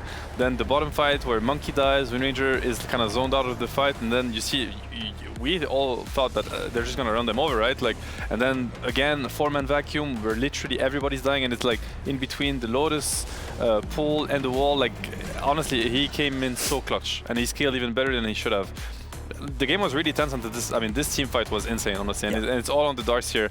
You know, ability to turn the fights and to look at his positioning, and outfighting an Enigma with BKB Refresher, it's not easy. Not at all. BSJ, like we heard mentioned in the pre-show from Effie, how vaunted and how much priority a lot of these teams are placing on this Darkseer hero. We get to see it here, the counterplay potential. You might have this Enigma, you might have the Snapfire, you might have this AA, which we've seen coming up in the meta, but nothing can compete with this massive Darkseer walls. Yeah, I don't know. This hero has been being picked this much for a reason. You see it time and time again. It's not exactly a difficult spell to land, Vacuum, in the sense of how much impact it has. Yes, like it takes good positioning from XXS, but that radius is massive, and they're always catching you off guard, and they're always making sure they draft synergy with it. So once they get you all clumped up underneath that wall, you're going to get punished. Yeah, one thing I had an issue with when we ended up seeing this game here, when we watched this game here, Effie, at the end of the day, from the side of Evil Geniuses, they had some really good opportunities to keep fighting, but being able to actually finish things off when they're fighting well, when they're actually having massive engagements going their way. Yes, Pakaz is able to come in and deal a lot of damage. Yes, they are able to get good black holes,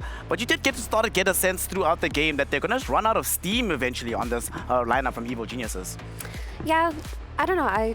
To be honest, I don't feel like EG are the kind of team that play well on big cooldowns. I feel like they're a skirmishy a map control type of team. So when they're relying on these black holes to win fights, I feel like situations that we saw where they get that great fight into a counter smoke by Aster where they just get a double kill and end the game will happen. So I felt like EG didn't maintain their identity this game. One of the things that we also saw throughout this game, Seb, in this tournament, we have seen a couple of Bloodseekers being banned out in the second phase. And when he does get picked, sometimes getting picked later on in the second phase. One of the few times we get to see him this early on in the draft. What do you make of it? Because normally the 8th pick, you normally have very good scaling potential. You're protected quite well in the second phase. Should we be seeing this hero being picked up in the first phase more often? Or is this an example of why you shouldn't do that? No, I wouldn't say so. I think it was totally fine, and the pick paid off. I mean, he destroyed his lane. He brought a lot of tempo. He made up for the greediness of Enigma in a way, because I mean, Enigma was on his way to having a great game also. He had a great laning phase, destroyed the monkey on the lane, but then a few rotations from the Lion especially, killed Enigma twice, delayed his Dominator timing, which essentially kind of, this dumb item on any hero really, it's all about the timing. You get it minute 8, you might just thumb the game. You get it minute 14, it does nothing. And it just feels like a waste of gold. But they really brought the game back in a really clutch way and got to the late game Enigma. I think, I mean, we saw Whisper's body language and that kind of tells the story of how they felt losing this game, because you get to this Enigma BKB refresher and they have nothing to cancel the black hole. They don't have Aegis, they don't have Cheese anymore. On Aster, I'm sure EG, they knew they had the game. They were convinced they were going to win it. And then they get picked off without buyback, and all of a sudden the throne just falls. So honestly, I wouldn't really fault the Bloodseeker or anything really. I think they played a really good game, and they were on the... They were about to win it, as far as I'm concerned. So that's probably why they feel so frustrated with the quick loss. Well, one of the plays that we saw in this game that contributed to that loss for EG, Team Aster pulled off a pretty sick engagement here for our STC play from Game 1. So taking a look at this one, Effie, we see there's a big contestation around the Roshan pit, right? And very sadly, when you get to see this, right, you must feel so good. Like, guys, I've got the black hole on this Monkey King. Blast is hitting him, but look at Kaka, the combination with that vacuum impale. What can you do when the team fight looks this good? Dude, that must have felt so good for Aster, because typically this is when Enigma is just happy to play, right? Guys, it's a Roche pit fight. It's my timing. I had a great lane. We're going to win this fight. I'm going to black hole, Roshan is ours. And all of a sudden, the rest of your team is a little bit disconnected from you. Aster is perfectly positioned, and then they get the beautiful combo play, the vacuum into 3-man impale. I mean, that was probably the turning point for Aster, where they felt the confidence that the game was theirs. That's one of those situations, BSJ, where you're like, I'm glad we have Kaka Lion. Bro, it's fine. You can pick this first every single game. Yesterday, a bit of a fluke, but now you're back to full form. 8-1 now, the scoreline here at this tournament. Oh, absolutely. I mean, this guy, there's one player you give signature to Lion for. You called him Kaka the Impaler. This goes back years. But this is what I like to see in the lower bracket coming back from yesterday. They didn't lose confidence just because they got handled, let's be honest, by Team Spirit. Let's just run back our heroes that we're comfortable on, maybe make some small tweaks. What I really liked about the Darkseer was the fact that EG yesterday, or earlier in the group stage, they had the similar opening and they went for the TA, so not only are they going for their own comfort zone heroes, but they're also preemptively countering what they think that EG would likely have brought to the draft. And I also want to talk, since we've praised Aster a lot, and well-deserved, but I want to talk a little bit about the Primal Beast, because I feel like when EG win both side lanes, they should be in a very dominant position, but the Primal Beast got crushed a little bit too hard in the mid lane by Sumail, and then he just didn't build a Blade Mail versus Wind Ranger. It just felt like a very strange approach to the game, because EG were dependent on Primal Beast's tempo rotations to take advantage of the net worth that they got from Enigma's lane, but they just didn't have that. Yeah, unfortunately they did not. And of course, one of the things we have seen over the years of Dota 2, this man right here has shown us what itemization can do that is required to win out Dota games, even if it's not necessarily something you would immediately build on a normal route of itemization. Of course, if you don't know who he is, if you've only been a newcomer to Dota, you haven't seen a couple of TIs, let's take a quick look at the history of Seb and how he found himself in the Riyadh Masters. Can he do it here? Is it half Seb? The man with the longest name in Dota. Seb started playing professional Dota in 2011. He spent most of his early years playing support with mostly the same players on various different teams. Some of his early companions include French players Funzi and Sakshka, as well as Synderen and Fada, among others. He never found much success for several years, but still achieved some top 3 finishes at LAN events on Sigma. After many disappointing tournaments in many different teams, Seb's prominence as a player got worse and worse throughout 2015 and 2016. But then, things changed. Seb joined OG as their coach. In doing so, he managed to guide them from their 7th place finish in the Shanghai Major without him to 4 straight major wins. With the help of Seb, OG went from being a decent team to the strongest team in the world. However, success doesn't last forever. And after disappointing placements in the Bucharest and Birmingham majors, Resolution, S4, and Fly left the team, leaving No-Tail and Jerix as the only remaining members. To help fill out the roster, Seb transitioned from coach to position 3, and Anna and Thompson joined the team. The start of this new OG roster looks shaky, with mediocre placements in every TI leading up to TI 2018, where a once-in-a-lifetime miracle happened. OG managed to qualify through the open qualifiers and swept the entire upper bracket to win the whole event. The following year, the story of OG was similar to their previous. They didn't manage to win a single event leading up to the International in 2019. However, OG were blessed with a twice in a lifetime miracle, sweeping the upper bracket and taking it home again. In more recent years, Seb has broken the world record for the most retirements in the Dota scene, jumping in and out of retirement to play for OG. What a record to have broken. Seb, what keeps bringing you back to this game? Normally people would be like, you won 2 TIs, you've accomplished everything you could possibly do. What is it about Dota that doesn't allow you to leave?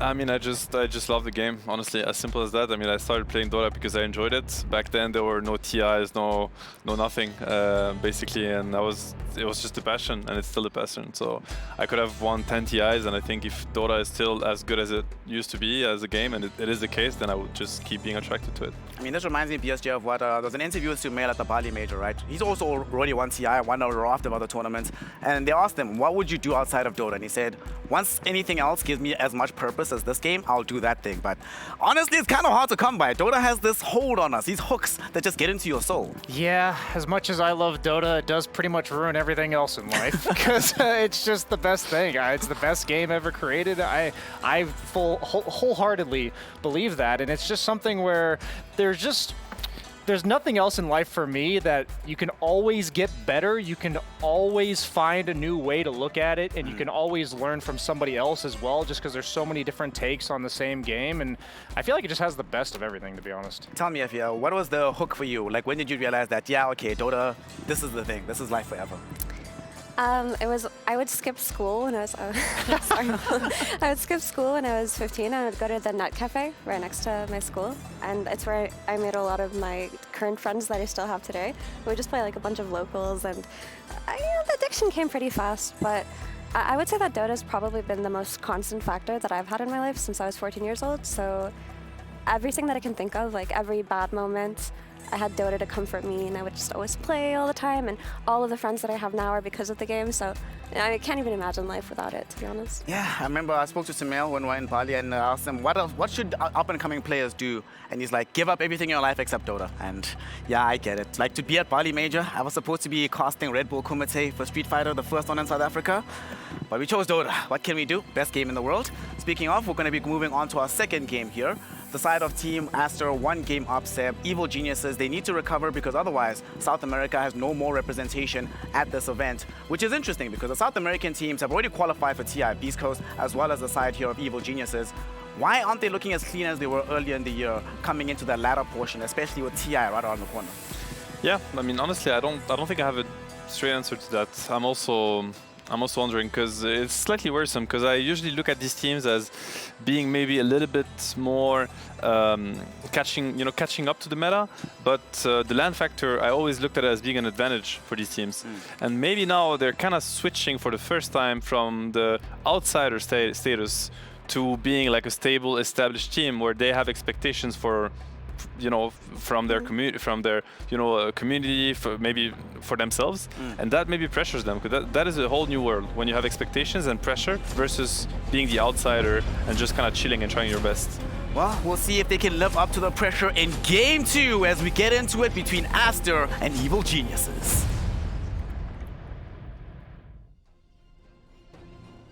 Game 2 draft is before us. We are about to witness the second game here. Dire second pick for Evil Geniuses. First pick Radiant for Team Aster. The hopes of South America on the shoulders of EG. The hopes of China on the shoulders of Team Aster. Adjustment-wise, FE, Team Aster, they know the script by now. You ban Timbersaw, you ban Legion Commander. You should be doing that every game against Evil Geniuses. Exactly. This also has been such a dependable hero for EG, especially in the first few days of group stage. And teams found out pretty quickly that if you ban this hero out, it dismantles the strategy that they're currently comfortable with. I would like to see EG go back to some of their old school flexes, like the Spat Rider. I think that them brute forcing something like a Darkseer at this stage of the draft would be a little strange. Team Aster will yoink away the Snapfire, still the most contested hero in the entire game. There's still option for them to come back for the Lion, because they can deploy the Snapfire in the mid lane for Sumail. It can be played 4, even though they have preferred it through the mid.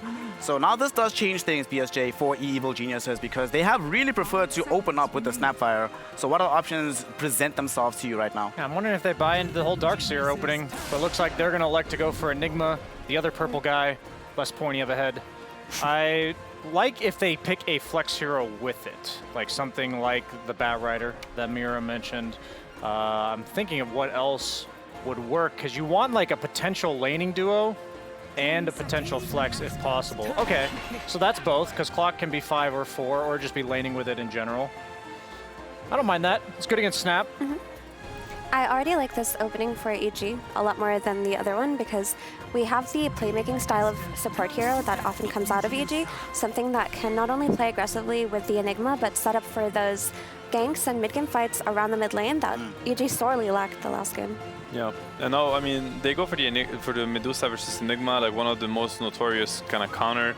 It's good on lane. I mean, it's decent on lane. It can, you know, backfire for Medusa, but most of the time it's, you know, she has the advantage.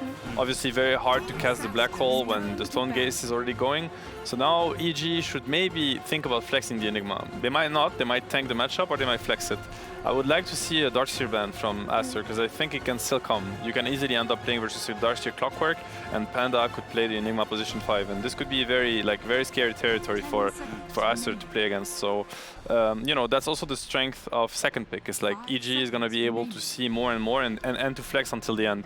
Just their next pick is going to be a little bit scary, because you're going to have to reveal something. And if you want to save the Enigma to keep being a flex hero, then in that case you have to show either your mid laner or your carry, which, you know, teams usually don't like to do, especially on second pick. They want to use that advantage till the end of the draft.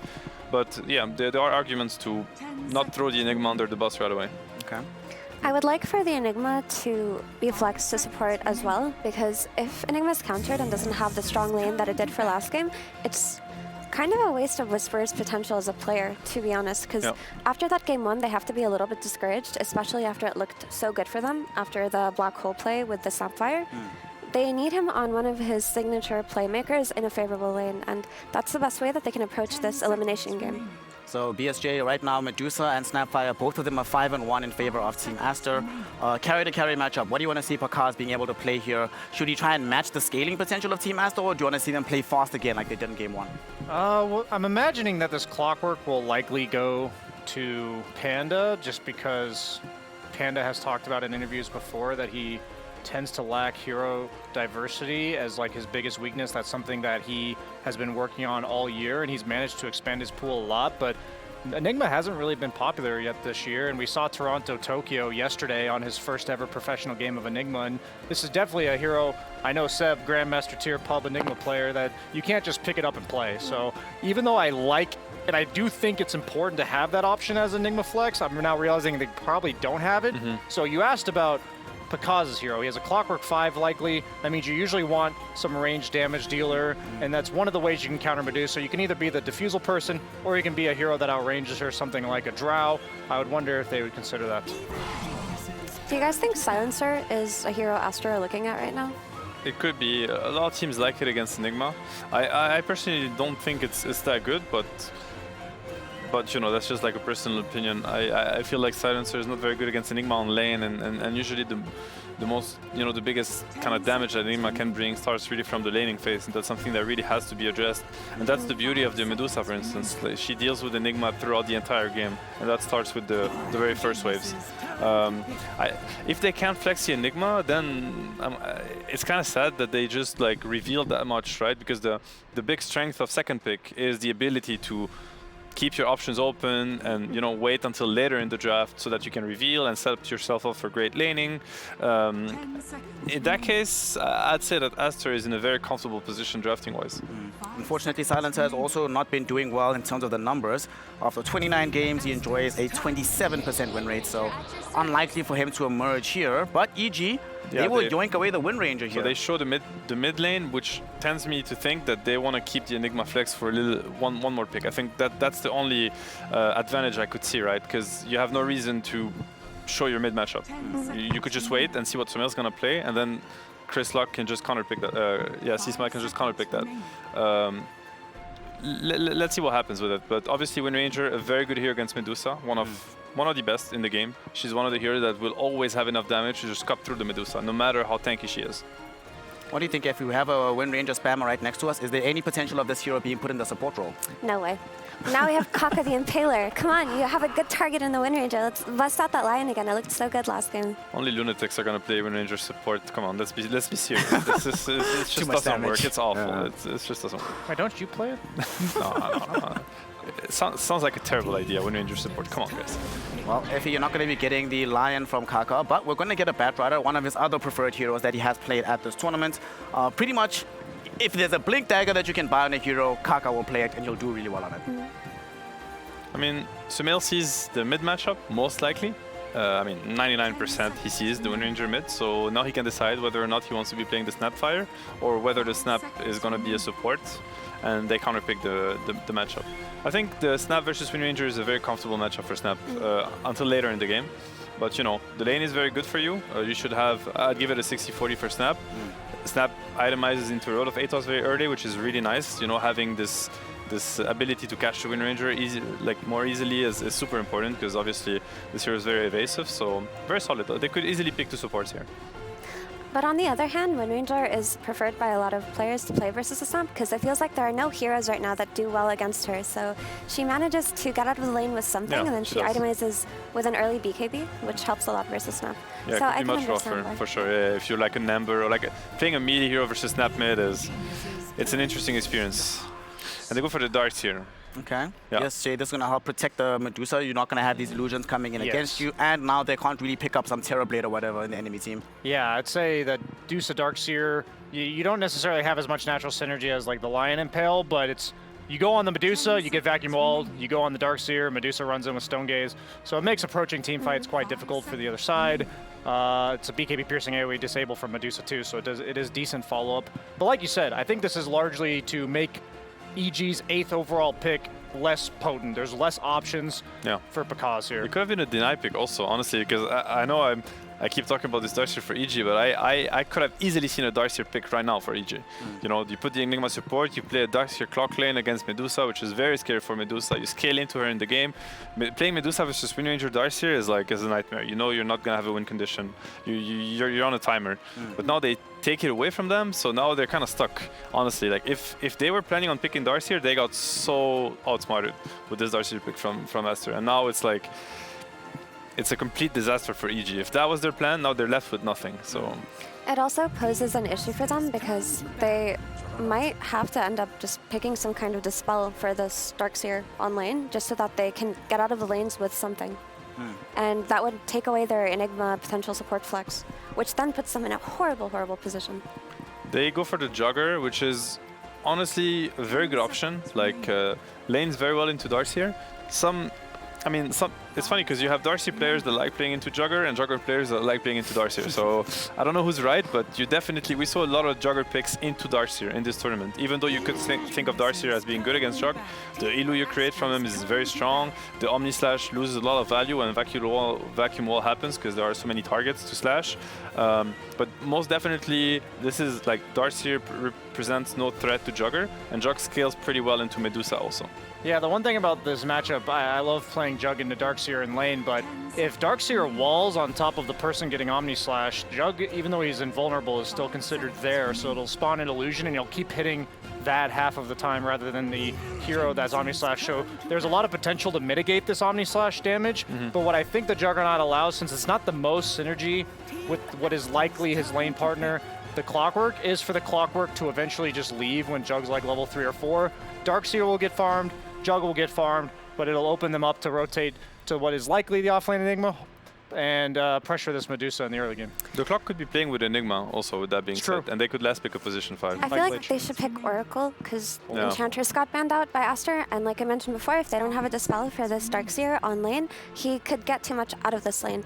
And even if Juggernaut is trading farm with him, but Darkseer gets something out of the lane, Evil Geniuses are in such a difficult position because they're not going to out-teamfight this Darkseer. Because later on in the game, you're just going to have these incredibly strong Juggernaut illusions. I mean, Oracle has insane value here versus Bad, versus Darkseer, versus Ember. The healing ward, obviously, like the heal amp with the healing ward is just insane. So whoever is gonna get false promised if under the effect of the healing ward is most likely gonna survive through anything. And Aster's lineup really relies on damage over time. They have 0 burst damage. It's Ember Slides, Darkseer Shells, Medusa right clicking, so Oracle's gonna negate all of it. I do not know if that's a Panda hero, to be honest. They have not played it at this tournament at all, so that is a bit of a concern if that is what they're gonna be reaching for. Most likely they're looking for a position 5 here. I really wouldn't put it past EG to make this Wind Ranger support. Just saying, like, if they have, like, you know, some Huskar up their sleeves. I hate that, though. It sounds so bad, because she's just I'm not saying it's slight good. changes. Yeah. I also think they might just go Lich, because that's a common Jug pairing, and we mentioned Panda's limited hero pool. It doesn't feel like enough to me, though. Yeah, very low value from last pick. Agreed. Their best shot would be to just counter the Darkseer online and try to get their Juggernaut as rich as possible, and then he can carry the game for them potentially. The Enchantress is probably the best option for EG in terms of heroes that they play, got banned, but it got banned. Yep, no NNH, no ET. It's interesting to me that EG actually decided to ban Lion and the Shadow Demon at the final phase, because I thought it was fairly apparent that they were going to be running Kaka on the Batrider. I mean, he seems to be a bit out of heroes, to be honest, because no Clockwork, no... maybe he's just going to take the Clock, but the Clock Jug lane sounds... It sounds very sketchy, honestly. So let's see, the only heroes that he has left are Clock, the Skyrat Mage, Venomonster, Lich. These are the heroes he's played at this tournament that are still in the game right now. None of them are very exciting, if I'm going to be who's Lycan. It is Wind Ranger in the supports. Okay. It might be the Enigma. It might be the Enigma Flex. Okay. Yeah. Enigma Flex. Who's playing it? Who's playing it? This really tells me they really wanted the Darkseer. I think that was like some masterful drafting by Aster. The Lycan it's a really good Lycan game in my opinion. Lycan is one of the few heroes that is going to kick Medusa out of lane if his lane is stable. Obviously, it doesn't scale greatly against Medusa in the game, but it's decent. It reduces her damage. It kills her team, which is how you deal with Medusa eventually. When Medusa has too tanky, you just ignore her, kill her team, turn on her. And they have great heroes at turning on her. Like, if this Medusa finds herself isolated versus Wind Ranger Jogger, she will die. So, it is a very good Lycan game. I think it's a great aspect, honestly. Well, we're going to be finding out a little bit more about how the teams themselves feel about this final pick. So before we get into the game, we're sending it over to Jenkins on the sidelines, getting some professional opinion from about this draft. Hello. I'm here with the assistant to the assistant coach of EG, Ava Plus. Hola, Jenkins. I am the new coach only for interviews. That's my only job. And I bring water for vintage sometimes. First question, why are your hands so wet? It's difficult when you're one game down to not be really stressed out. But we have Enigma support, right? So now I'm feeling a little more confident. On Tokyo, no.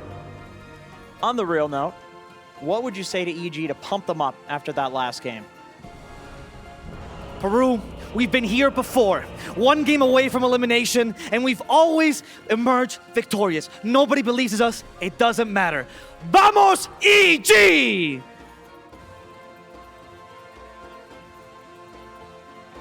All right, I guess that's a segue to us. Hello, everyone. Vamos, EG. All right, unbiased casters here, of course. Sunsfan here with Kezu. Aster versus EG, game number 2 of this best of 3. And both of these teams have kind of had roller coaster last few months, I want to say. Like, there's been some ups, there's been some really downs. Like, they've been all over the place, very inconsistent, which I guess is fitting that they're now facing off in the lower bracket. But what do you think about these drafts this time around? I mean, actually, let's go back to the first game. Do you think it was more draft related? Was it Aster just not draft related? Out-executed, they just played better? EG just dropped the ball hardcore at the very end. The negative aspect of that. Okay. Yes. They were in a good position, so it's not about draft. And I would say, again here, EG have a very playable draft. I do love, both teams have 2 core like duos that I love a lot. I think Jug, Lycan synergize very well together. In the mid game, they both help each other, like get in the fight. You give minus armor and all the auras to your Jug, which is one of the best heroes at receiving buffs. You have other heroes that go in with you with the clock. And after they have Medusa Bad Rider, a very dirty combo. People generally want to run away from Medusa and Kiter, but you get dragged in. There's a Stone Gaze. So overall, I think both teams have great drafts. It's going to be about execution here. Okay. It's Pakaz. Was looking to bully Kaka a bit, but XXS is also there. So in terms of the bounties, it will be a split. Pakaz is going to take a hefty amount of damage as he makes his way to the lane. And okay, so we saw the last game with the Darkseer having, I wouldn't say major issues, because he ended up finding farm eventually, but it was against a Bloodseeker, which you don't really love to be in that situation as a Darkseer. Now it's against a Jug. How different is that?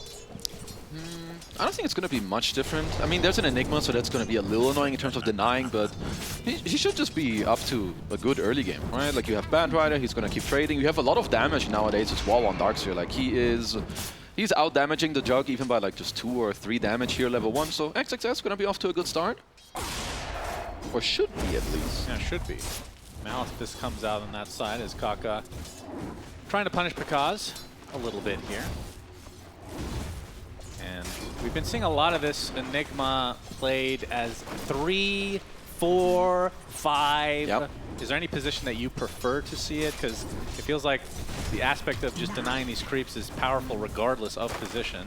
I think 3 and 5, it just kind of depends on how good of an Enigma game it really is, but I do think post 5 Enigma is fairly strong, as Panda is just getting clapped by the shot. Yeah, that's some Ion Shell that's on you there.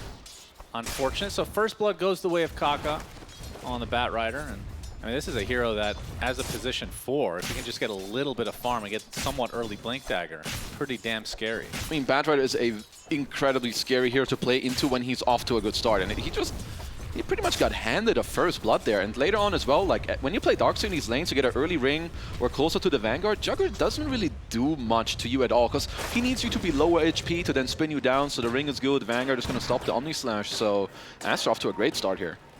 So in terms of Medusa games, I don't know if I'm stuck in this old mentality. I guess I probably am. Which one is that? The one from 1 month ago when she was unbeatable and you had to have like 2 Diffusal Blades on your team or some sort of mana burning mechanic.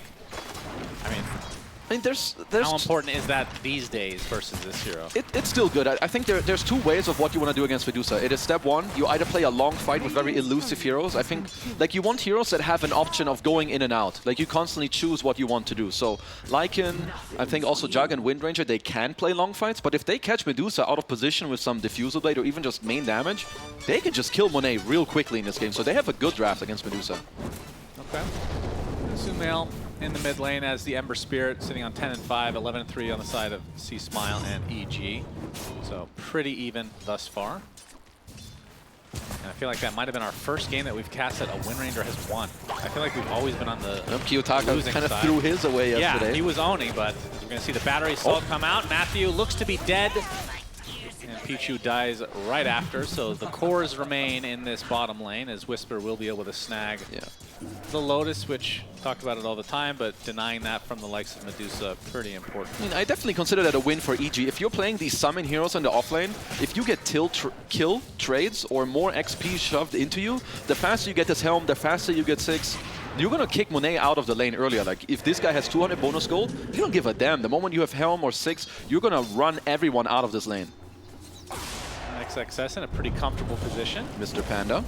Panda, not so much, as he's going to try to deny himself to this double stack of Ancients. Oh, who will get the last hit? It is XXS, who only 11 and 6 CS, but I think he's still in a good position to get a good amount of farm now that they pulled this wave. Kaka just barely lives straddling engagement. XXS, yeah, stick charges. Just gonna assert. Pakaz is tanking the tower. Pakaz, yeah, that's a lot of damage from the tower. The Ion Shell doing a decent amount, but Pakaz is pretty fast, but the vacuum back into the Ion Shell. Still has a Lotus. Yeah, XXS really slowed down by the fact that he doesn't have boots, but of course, it is a Dark Seer. Won't get that for a while. Pakaz's about to be level 4, I think, so she'll get the healing. Pakaz? Healing puts ward, down the Lotus. healing ward. It's going to get killed. That's a decent amount of gold. Oh, flame going break away with misses. XXS. Yeah, Kaka misses. What? Oh, It's going to get slowed down by the blood grenade as well. A random midnight pulse from Panda into the spin as Kaka goes Flying inside into the Lotus fountain. pool. Pakaz, he pops a fairy fire, just barely living. The creep doing some damage now as Pakaz will be handed some tangos and he somehow lives. Just right on the edge. Yeah, don't worry, this is all chill. You know, I feel like all the SA and CIS carry players, they're just monsters. Like this guy just goes in, doesn't even sweat at all, has the Lotus, has the Fairy. Pakaz gets to stay alive, but still very low on HP for a bit as Sumail. I think he is, he's pretty happy with this matchup. You just slowly fist the Wind Ranger in this lane, gonna force him to buy some more regen, off to a great start here on this Ember. It's pretty even though, so far. A minute away from first power rune. And looking at the supports, I mean, it'd be as a spin with the blood grenade. That's enough to take out Kaka. Panda, though, he's going to be taken out in turn. So again, the 2 supports die as Pakaz will place the kitty cat down. Oh, can he find it? The micro from Pakaz. 75 gold waiting for you if you can catch up, but The Surge golden runs out. The golden cat. It's too fast. But Pakaz is missing some valuable creeps under this tower. And XXS is going to get quite a bit of farm here. As Kaka making his way bottom, as XXS, he's just going to be fine up nice top. Blocking on Monet with that wolf. As Kaka shows up, like you said, gets the blood grenade off into the flame break, but the Cogs comes out basically forcing the rest of Aster back as Kaka. Yeah, they will be able to finish off Matthew. A good scatter blast from Pichu. I mean, Whisper is fine. He's going to be A-okay with this. As active rune is coming out. Unlucky for Sumail, he will not be the one receiving that. Yeah, so shield rune. Oh, Pakaz is down here. Hello, friend. Monet out of mana. Jesus. He's out. Pakaz will be going for the Battle Fury build, which I feel like is the only build that we've seen at this tournament. Yeah. I have seen like some third item diffusals when I've seen the jug against Medusa, so like Fury, Manta, or third like, item. Yep. Like then you go diffusal, and then later on you go some disperser as well to, keep yourself topped off with move speed and just get in there. So definitely not out of the question here, because I think you just want to play on mid-game timing if you're EG. You're gonna get like 1-2 items on your Lycan, Wind Ranger, jug, and it is go time. Uh-oh. Oh, Wisdom runes. Minute Wisdom. Matthew versus Pichu. Cogs. I mean, Panda's coming as well. He did cast the ability. Can't say that he didn't. Maleficus is there from Panda, so they'll be able to kill Pichu and secure... Well, okay, they don't actually kill him. They want to get the rune, which they will. So it ends up being a split across the board as the random courier will be taken out. And Panda made his way all the way over here and is likely going to die. Trying to deny again. But XXS claims him again. XXS with a killing spree, and I do think Darkseer having a good game. I mean, he showed it in game 1. He came in clutch. If he can get some auras, they're going to have a lot of impact in this game, at least until some like mid-game nullifiers come out from EG. So, XXS definitely one of the most important heroes here on this Radiant lineup. All right, I do want to discuss something very important that you always bring up, and the Spark of Courage, of course, onto Monet. Broken item on split shot heroes. It's a bit of a weird one, though, because you're not really getting the other benefit, because you're almost never at half HP. And you know why? Or like why it doesn't matter? Because you just get the damage. Yeah, exactly. You just want the damage. No, I just thought it was an interesting mechanic that we could bring up. Sumail. It's just very good on it this. will be top. Once again, Sumail. Matthew secures good for chains. himself. Yeah, C-Smile. Can they combo the Remnant? Leveled. Cookie not able to hit. But Sumail's going to continue on with the Slight and then Remnant away. If Sumail had a Remnant, maybe they could have timed the Cookie into Remnant in. You arrive and then you just get cookied in. But either way, at this point, this is like... I think what gaming gladiators do best when they play Ember, and you have like this 1-4-1 build, you're so incredibly annoying because you just slide a fist heroes here out of control all the time. Yeah. But Sumail out of mana, as we're seeing a nice juicy stack. Stack. Success. Kaka there to steal some XP, of course. Very important. I mean, getting that level 6 is very important indeed, so. And I assume he's the one that stacked these anyway. Doesn't he get XP anyway? Yeah, but this way you still get like double, kind of, nice. Or like more. So it's overall good. You just get as the flame break on the other ancients. Might also be good enough to stack that. Does look like it. No. Unfortunate. Unlucky. Definitely unlucky there. As yeah, support ult's gonna be incredibly important in this game, but you know, Whisper off to a great start, but as is XXS, and I think this early Crimson Guard in this game can really do a lot of work here for Aster. Yep, and he's not too far away from it. I mean, he's basically got it like minute 10. That's a disgusting timing. Yep, he had a pretty damn good lane, to say the least. See Smile, seeing random wolves run across the map. I don't know why that was so hilarious, like a cartoon or something. Yeah, what are they actually up to? Like, Whisper is just using these on the other side of the map to like scout around, maybe find some moves? I guess so. Making a long trek. Oh, no, they just died. Unlucky. They died of exhaustion running across that map. Yeah. Whisper continuing to farm in the jungle. And we can see some action here. Sumail gets off the focus fire. Or sorry, Smile gets off the focus fire onto Pichu. Sumail's there to try to help out. Okay, but lasso. They will get the lasso thanks to the TP coming out from Kaka into the flame break as well. Shackle not going to hit, so they end up trading their, or kind of baiting their support. And they're getting a very important kill onto Smile. Yeah, very aggressive play from Smile there. Now also with the 10-minute waves, you're going to have siege creeps coming out. Top tower is already low. Your Wind Ranger is dead mid, and Sumail king in the mid lane, not just as a player, but also with this Ember now, just continuing to just pressure people here in this lane. Dire's top tower is under attack. And this tower should be going down. Fortification comes out, but that will only delay the inevitable. And XXS doing a very good job in this game. 11-minute tower is theirs. Whisper jungling on the bottom of the map, apparently. This is pretty 11 minutes down there. You just got Panda and Whisper just farming the bottom side of the map with all their summons. As in mid, you just have the two mid laners who just keep going at it. But if you're EG, like when you play Lycan like this, you generally want to pop your ult, go aggressive, get maybe a kill, mid-tower damage or anything, and then fall back to farming. But in the last few minutes, EG quite slow in terms of the gameplay, at least when it comes around the Lycan, as Aster with a very cute move here on the backside. Yeah, they're making their way over here. Panda is going to get slowed by the blood grenade, and he is horribly surrounded. Boom. He'll drop to that ion shell, and that's going to be the reveal. Even though he didn't pop it, if they click on him now, they will see that Crimson Guard is in his inventory. And like you said, it's such a good value item this game. Pretty insane. I mean, EG need to like catch them kind of off guard or later as Matthew gonna break the smoke. He's only level 4. Flame break misses. Oh, there's the shapeshift. Shackle shot hits onto 2 from Smile, trying to turn this around onto Kaka, but there's the Crimson they're dealing Guard 0 damage. As Pichu getting chased by Whisper. Crimson again mitigating so much that he might have to run away, but his wolves, will they be able to get the kill? Oh, no, the raindrop! The Satyr's not enough. Raindrop, drop top. Smile and Matthew on the other side of the river here. Panda steals the bounty. It will trade with his life, so after all that, it's just a support for support. And you can see the power of that Crimson Guard. I think that would have been 2 kills at least. And Sumail trying to turn this around now. Shackle onto Kaka. He has his lasso still after all of that. Sumail gets off of one more win run. Sumail going for more. Sumail, another Searing Chains is up, but not going to try for it. Well, Aster with that still, they can just go into the mid-tier 1 tower now, forcing Smile back to the base. And yeah, we could just see the power of this Crimson. That's why, if you're EG, you might have to like wait for some Smile Maelstrom, or you definitely have to think about an early nullifier here and look for more skirmishy fights. I think XXS is the king.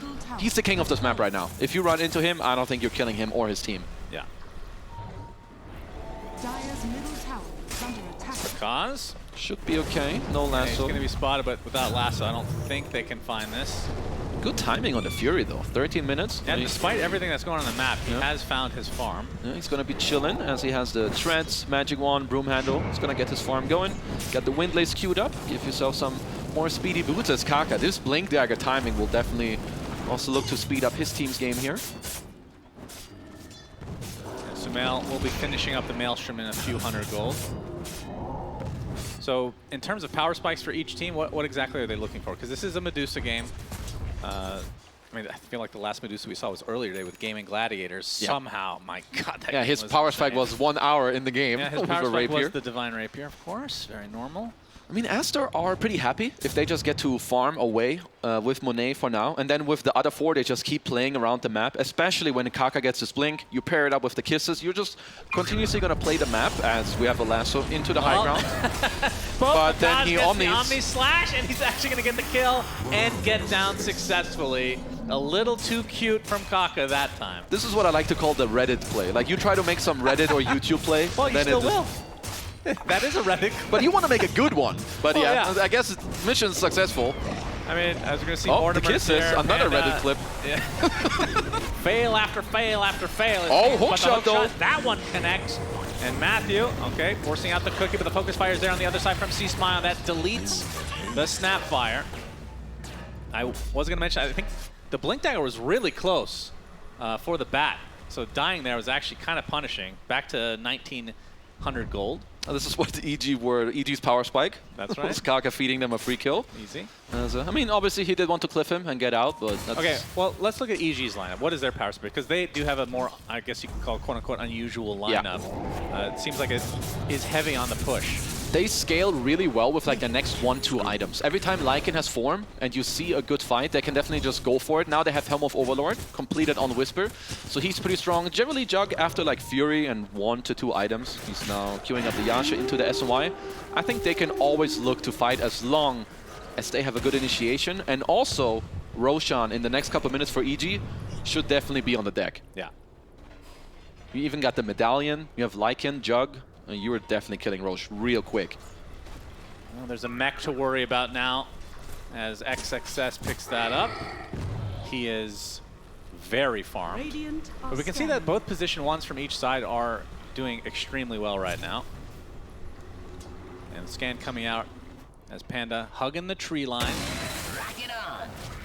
Not sure if this is for a potential Roche play, as Roche is on the top side of the map, but looks like they're gonna exit the jungle, just getting some wards down and potentially, trying to find some sort of a pick-off.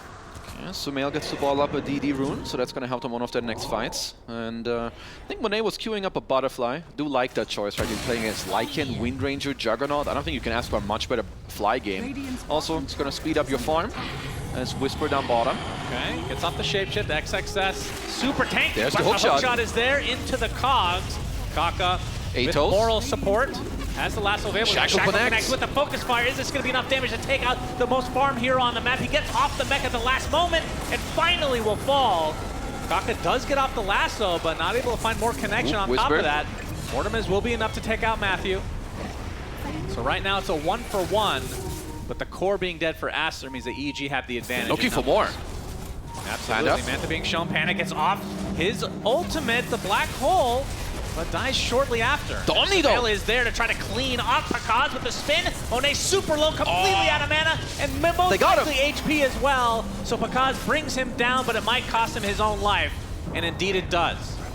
Whisper and C-Smile now getting pursued by Kaka. The shackle not going to hit this time.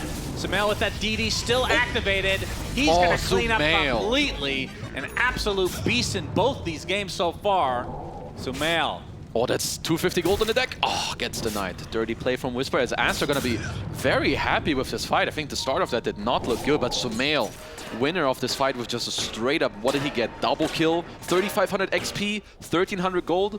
Like, when you play Medusa, you don't really love to be like your sole win condition. Sure, you generally are, but if you can get your Ember pumped up on the backsides, Sumail's going to be very strong in this game.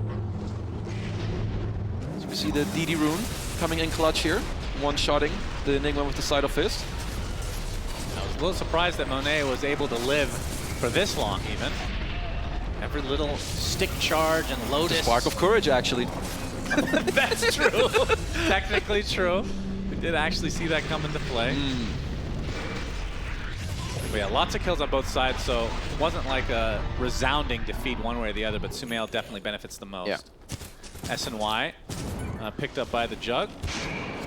And it will be actually going the third item defusal that you brought up. So It'll be interesting to see how much impact that will have. Of course, like you did say, it can be eventually upgraded into the disperser. I'm not too surprised. And still for EG, even if this last fight didn't go like perfectly great for you, it's not like they lost it super hard, but with this Jug, Lycan, Wind Ranger, all these timings just overlapping in the mid game, they're still very strong in these next fights if they just get to maneuver around more nicely, as Matthew.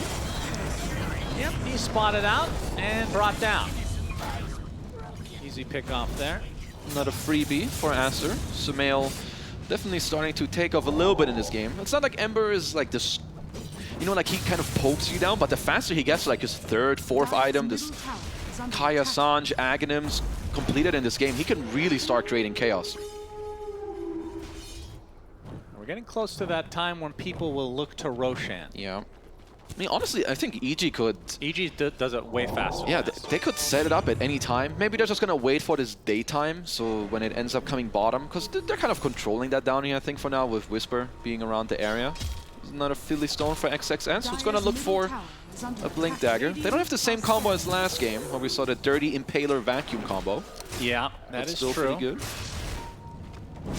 See what they can work out for themselves. Shivas is going to be next for Sumail. As Monet and Pakaz, they spot each other. And you can see Pakaz not really backed up by anybody.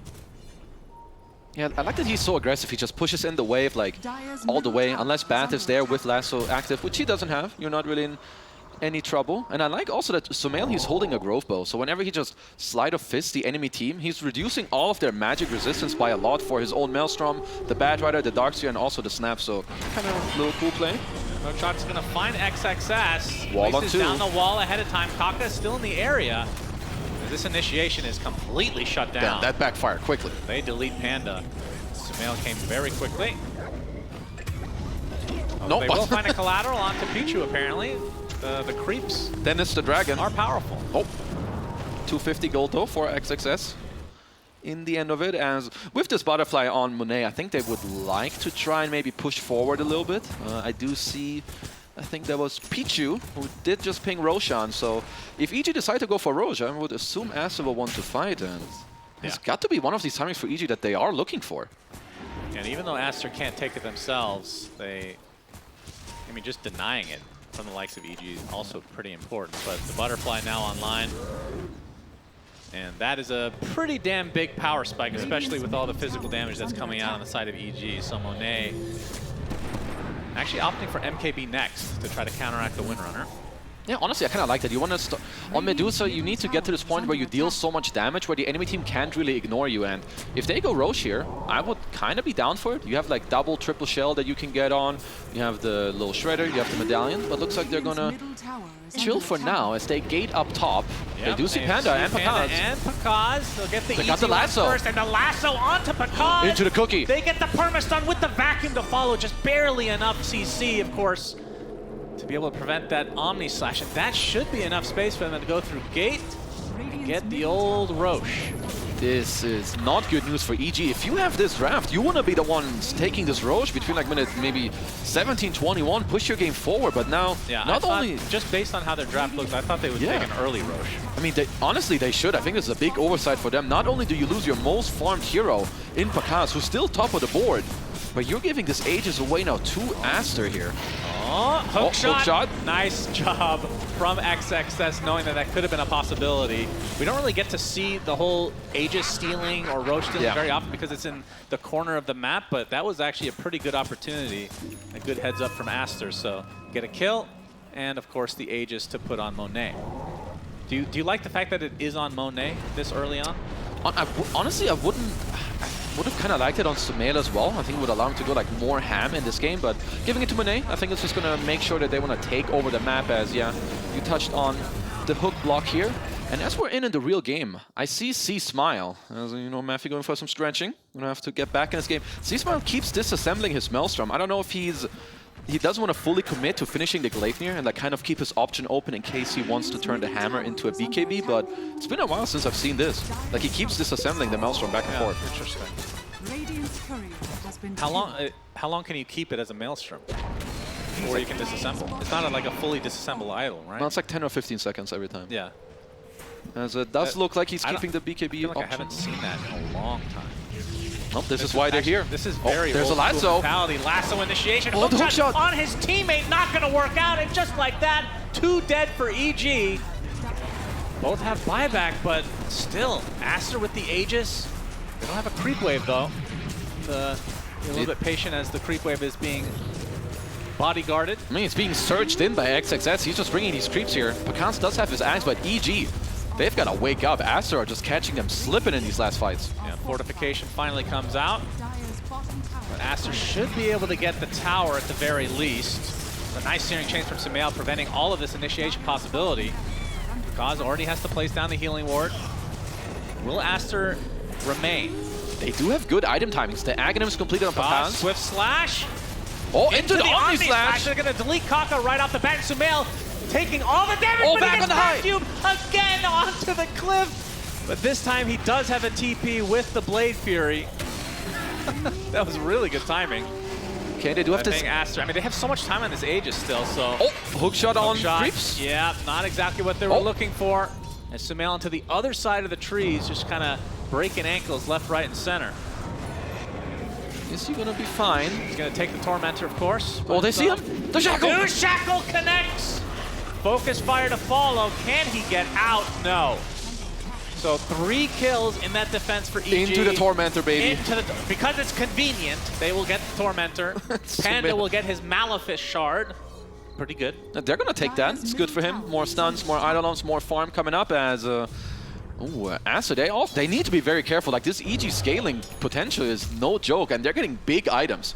Whisper just got his AC, working into an Aghanims by the looks of it, and I think this Pakaz Nullifier, if they get there on this Jugger without losing much more, it is really going to cut through these Radiant Heroes and all these auras.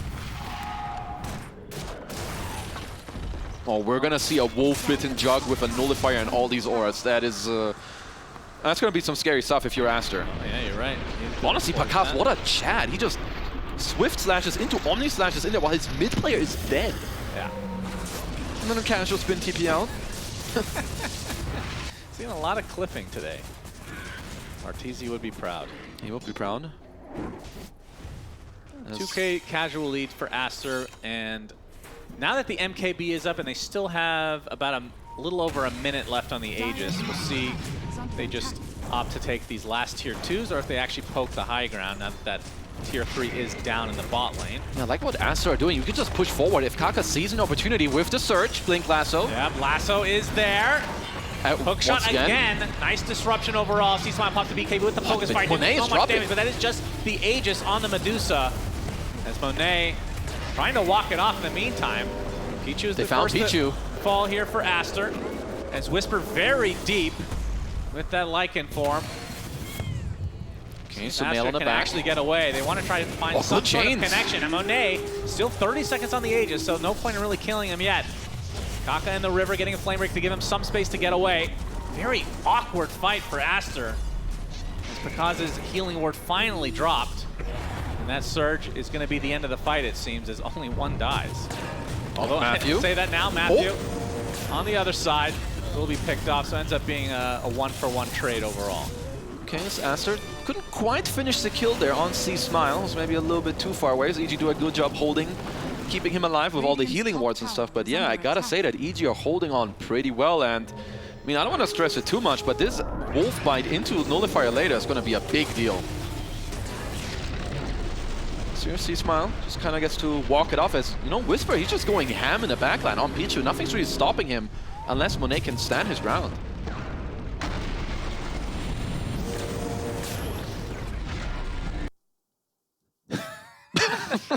Yep. I tanked, boys. Space for you. Go for him. Good stuff. Good stuff. And Aster, what the hell? Suddenly a 5K. How did that happen? Did they pick up a bunch of runes? Oh, Sumail got a couple bounty runes. That certainly helps, I suppose. Scanning. I feel like it was only a 2K lead just a moment ago, but either way, Aster in the driver's seat, but not by that much. Oh, hook shot. Finds Sumail. Space. Matthew able to take the shield rune, which will make this a bit of an annoying kill. More the denial of the rune than anything is important here, but Clockwork will lose his life. He's worth 700 gold. I still feel like that's a decent play, because now at least this like shield ruined Ember with Aghanim doesn't go rampage on you in this next fight with his 8 billion HP. So overall, I think EG right now waiting for this item timing that we did touch on. So I like that Aster are pushing forward. You've got the MKB, Butterfly, Elven Tunic as well. You've got all the stacked up evasion, Solar Crest, and they're going to town. They're looking for play. Yep, there's the lasso. They find their target, but he's already got the spin off. Nice shackle onto 2. That might break things up for Aster, but actually Sumail wants to go back in. No, the Remnant back to the other side. So nice defense here from EG. They don't really use anything either. As EG they just smoke straight up. Kind of like it. Lasso's down, Stone Gaze too. And we're not able to connect that as there's not enough stuns. As EG, maybe they can use some Wolf Vision from Whisper. Very close to some of their key items. Hookshot into the shackle. Free Find kill. the connection, so Kaka takes a tumble. So EG gets something out of this smoke. Likely have some sort of ward expedition as well in the meantime. Sumail pushing the lanes. As we'll know about Roshan a little less than a minute. And Sumail is going to get his shard completed, so getting closer to some of his power levels. But I want to talk about C-Smile again. So he didn't even finish the Gleipnir, did go for the BKB earlier, and now the Javelin earlier from not completing, he will use it for an MKB. I'm a big fan of this item build to just like bunch out, dish out all this damage. Nullifier completed, Wolfbite next, and I think Aster are going to have to really execute this next fight. Yeah. Like, even though they're ahead, I'm not sure if they're actually ahead when it comes to strength of team fighting. Wolfbite is a bit scary. I wonder how much he used of that Maelstrom. Quite a bit, how actually. How many procs he got while disassembling every 15 seconds. I think he did it for like a good 6-7 minutes, so kudos to him. That is min-maxing to the highest degree. Well, that's why they're here. Oh, good job by Whisper. He did scout out the smoke here. Skaka leading the charge. He is. Smoke's going to break here in just a moment, but they're waiting on the high ground ward. Sumail, he's going to spot a couple, will Remnant out. I must say that this healing ward is very annoying for the Aster lineup. Paired up with this Golem, like the EHP of EG is very high. I mean, Medusa, another hero that cuts through you too quickly. C-Smile's got a DD rune as well. Well, this isn't exactly a Roche off, but it feels like it. It's a They're not lane next to off. Roche. Yeah, something like Kaka. that on the high ground. They're gonna see C-Smile. Yep, they spot him just for a moment. Gilbert the Golem is on the way as well. Very scary when coupled with Willy the Wolf. 10 seconds for Roche, and it will spawn right down here. Both teams are around the area. Wolfbite's going to be coming any moment now. Shackle. It goes into the shackle with the focus fire there. Do they have the save as C-Smile pops the BKB? Not going to be able to kill Sumail outright. Stone Gaze. Stone Gaze forcing everybody out for the time being. Sumail still stuck on the other side of the tree line as the Snapfire dies instantly. Oh my god, the Wolf just gang up on him. There's the lasso finding the Windrunner. That one more Sleight of Fist takes him out. Does have buyback on the C-Smile as Whisper in that wolf form trying to find some sort of connection, but he's going to get Searing Chains because also a wolf spinning crazily, now in a defensive measure, trying to get away as he's lost many members of his team. Searing Chains is there, XXS checking it out as well. He gets nullified, but it matters not because 3 die on the side of EG. And C-Smile, he bought back here if they can get this. This would be enormous. Big Searing Chains, and they have enough to take him out again. And they're right on the doorsteps as Aster looking to take their first set of barracks in game number 2. Making it look easy as Juanito stands his ground. Are they now 2 heroes dead. They're going to force out this buyback on the Juggernaut at the very least, but we can see that they're only going to have 3 members up for EG side. All right, they back up. Good play from Focus Aster. on the barracks. Can look into the mid-racks next. That's still just a 3-on-5. Yeah, that's 1 set here. They should be able to get a second. They cannot get Mega Creeps because of the tier 2 top. Pakaz smoked up. And Panda, I mean, still has this black hole, but it is a support Enigma, so not the craziest ways to get in. Has the blink, but obviously no BKB or anything like that as the second melee racks down. See the creeps being taken out, so Aster just going to back away. Roche is up, as you mentioned. Big win for Aster. I'm a big fan of Monet's items. He just gets to stand his ground. I think maybe the evasion is just too much, right? You have both the Butterfly and the Elven Tunic just stacking up against 0 MKBs right now, and they're not that close to being finished, especially with C-Smile being forced to buy back as well in his last fight.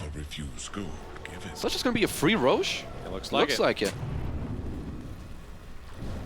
And this will be Roche number 2. Aegis and Cheese, likely uncontested as you talked about for Aster. It's going to be scouted by the Rocket Flare though. And EG are on the way. But Whisper is going to take out the Ancient stack first apparently. Sumail pushing the waves. And Remnanting back.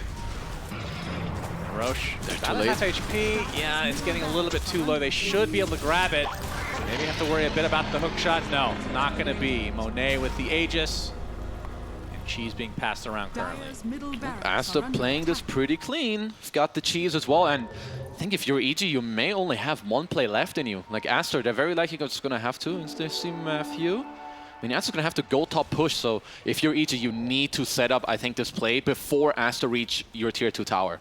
Try to get on the backline, have a good ward, smoke up, and take a miraculous fight.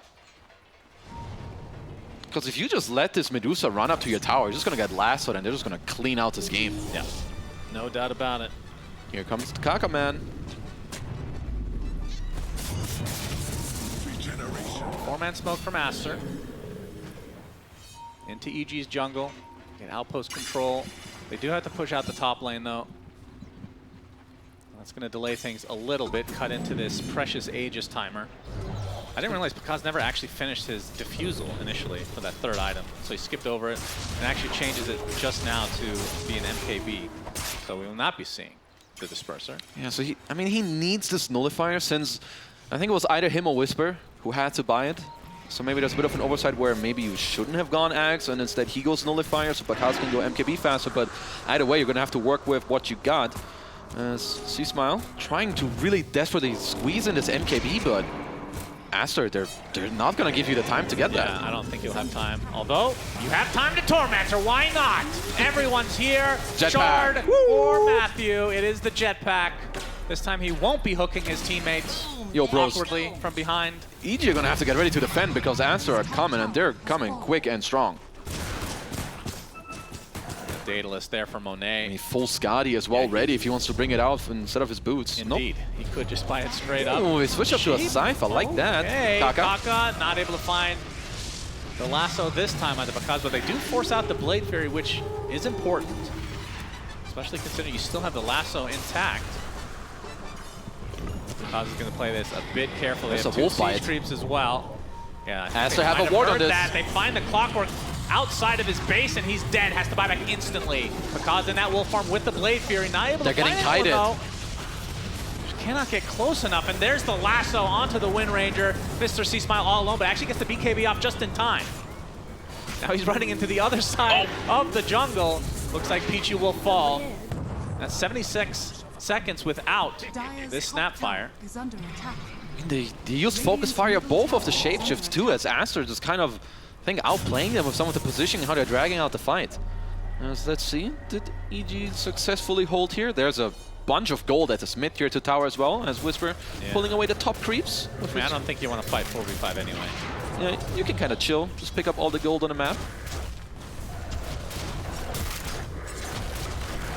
Monet wolves had a Divine Rapier lined up, but has quickly changed his mind to Swiftling. Probably a safer choice, I would say. But there's maybe a way where instead of the sheep, you can go Rapier with the Aegis if you want to be really fancy, but I don't think you need to do that. You're up 17k gold. Unlike the Hex, just get the Swift Blink later to replace your Aegis. Mindbreaker is really good on this hero as well.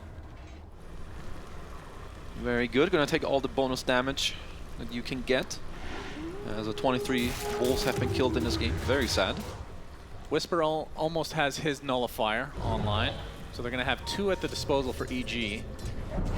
EG gonna have to look for a similar play where you get to go around, I think. I don't know if you can touch Monet twice, at least not from the front, but... Yeah, they're doing this 4v5. The Snapfire just respawns. Will be TPing to the outpost. There's the first MKB for Pakaz, and yeah, they're going to fortify. It's only a couple hits away from taking Monet. He might just be able to tank this up. There's the Wolfbite onto Pakaz. But the buildings are just getting destroyed. Instant sheep to force back the Juggernaut. Panda's just dead. Panda dies without even using Black Hole, but does have his buyback. Will expend it immediately. Nullifier onto Pichu. Just spot back in the game, but the lasso onto Pakaz is enough. Juggernaut down for 2 full minutes. And that means Monet with that Stone Gaze can just finish all the rest of the buildings out as GGs are called. EG eliminated from the Riyadh Masters. And Aster a clean 2-0 Oh, they're looking way better than when we saw them against Team Spirit. Actually showing up with both their draft and their game plan, kind of pulling it together, rallying around this Monet Medusa. As EG, sadly they do fall here. I thought they had a bit more in their tank here with this draft, but Aster just adapting and showing up in this game. Yeah, I don't want to focus too on the negative, but I will to start, of course. EG, they've been looking really down lately. Their body language has not been good ever since, I want to say, Dream League. After the first group stage, which they did quite well, they almost won no games in that second group stage. They were eliminated from the tournament, and ever since then, it feels like they just haven't been the same team for whatever reason. And it's usually kind of a happy-go-lucky team, right? Like, they always have good spirits, but just haven't looked quite the same. They were able to get, of course, to the playoff stage, so that is certainly something, but I'm sure they had higher aspirations.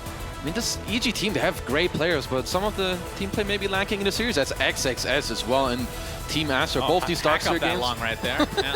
He's got to get it all out. Honestly, his Darkseer performance in both games great. Sumail showing up today in both the Ember and the Wind Ranger games, rallying around Monet's Medusa. And yeah, I got to say that this is a very different team from what we saw against Team Spirit. Yeah, with a performance like that, I'd let him cough in my face any day of the week. But yeah, Team Aster, they take this victory, but we won't know who their matchup is until tomorrow. I believe they're going to be playing the winner of 9 Pandas versus Secret. That's going to be a banger of a series. So they're going to have some time to prep. Of course, they don't know who it's going to be, so they prep for both. I don't actually know what teams do in that instance, but they'll have the opportunity to watch that series and kind of relax for a bit. But yeah, Aster going forward, if they look like this, I feel like they can go pretty far. No, for sure. They just maybe needed this one loss to kind of, swap it up, and they're looking good. So I'm ready for them to show up more. Yeah, indeed. And I believe we are ready for an interview. So let's check that one out with Tsunami and Company.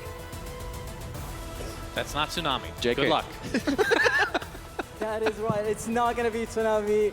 Congratulations to Team Aster for winning the match. They looked really clean on this one. And now we're just going to try to interview one of the players and try to get as much as we can out of them, because that game was fire.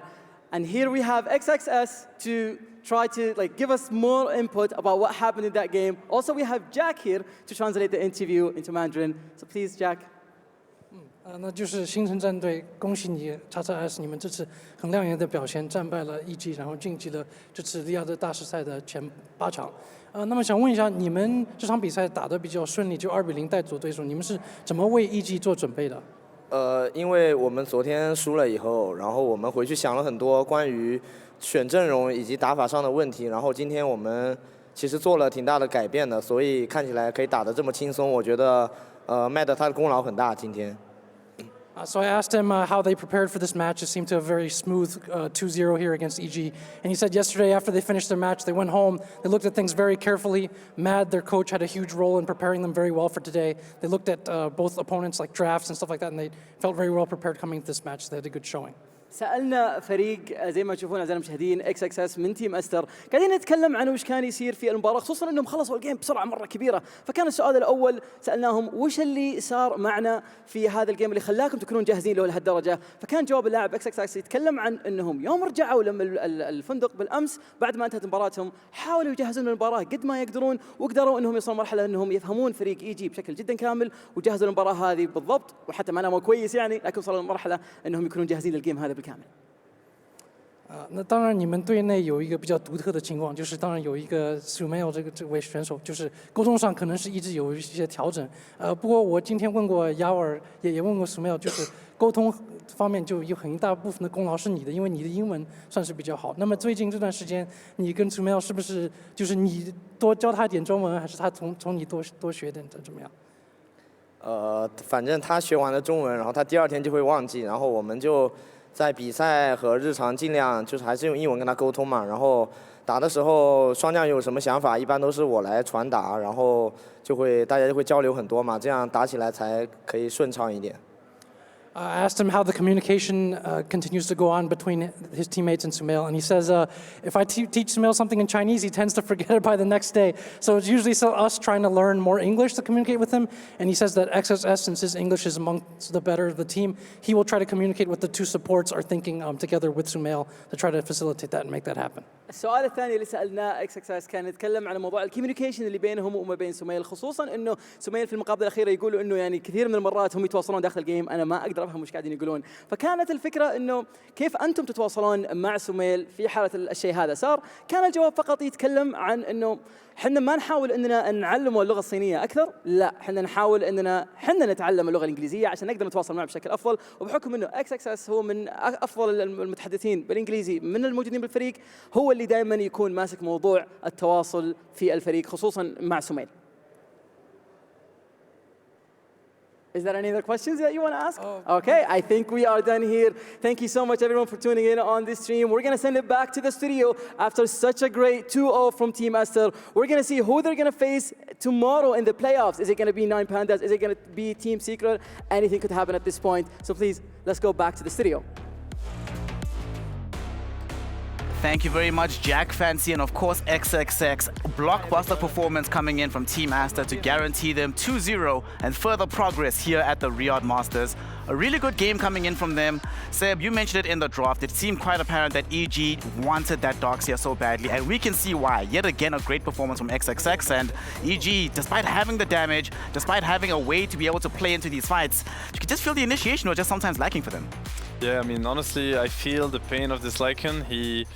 He went to his lane, destroyed the lane, took the tower, kicked Medusa out, then he's like, presses Lycan ulti on his biggest timing and plays versus Crimson Guard, and it's minute 12, and he's like, wait, what the hell? I cannot even kill the +5, and that's like my peak, you know? So I think at this point, he probably started feeling pretty bad for his chances for the game, and honestly, they had a solid mid-game because it looked really dire at that point. Darkseer has such an amazing game, right?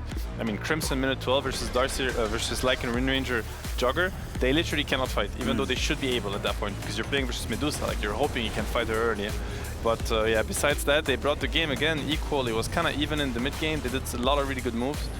I don't know, the Aster just played better, fought better, and this Darkseer performances in both games, it was really, really solid. Yeah, Effie, this is the second fastest Darkseer Crimson Guard of all time. The only time it's been done faster is one of our fellow panelists, Faith Beyond, who's not here right now. But what are you supposed to do, right? As Seb mentioned, when you have the timing that purely counters half of the enemy draft, just makes Dota so much easier to play, even when your opponent is doing well.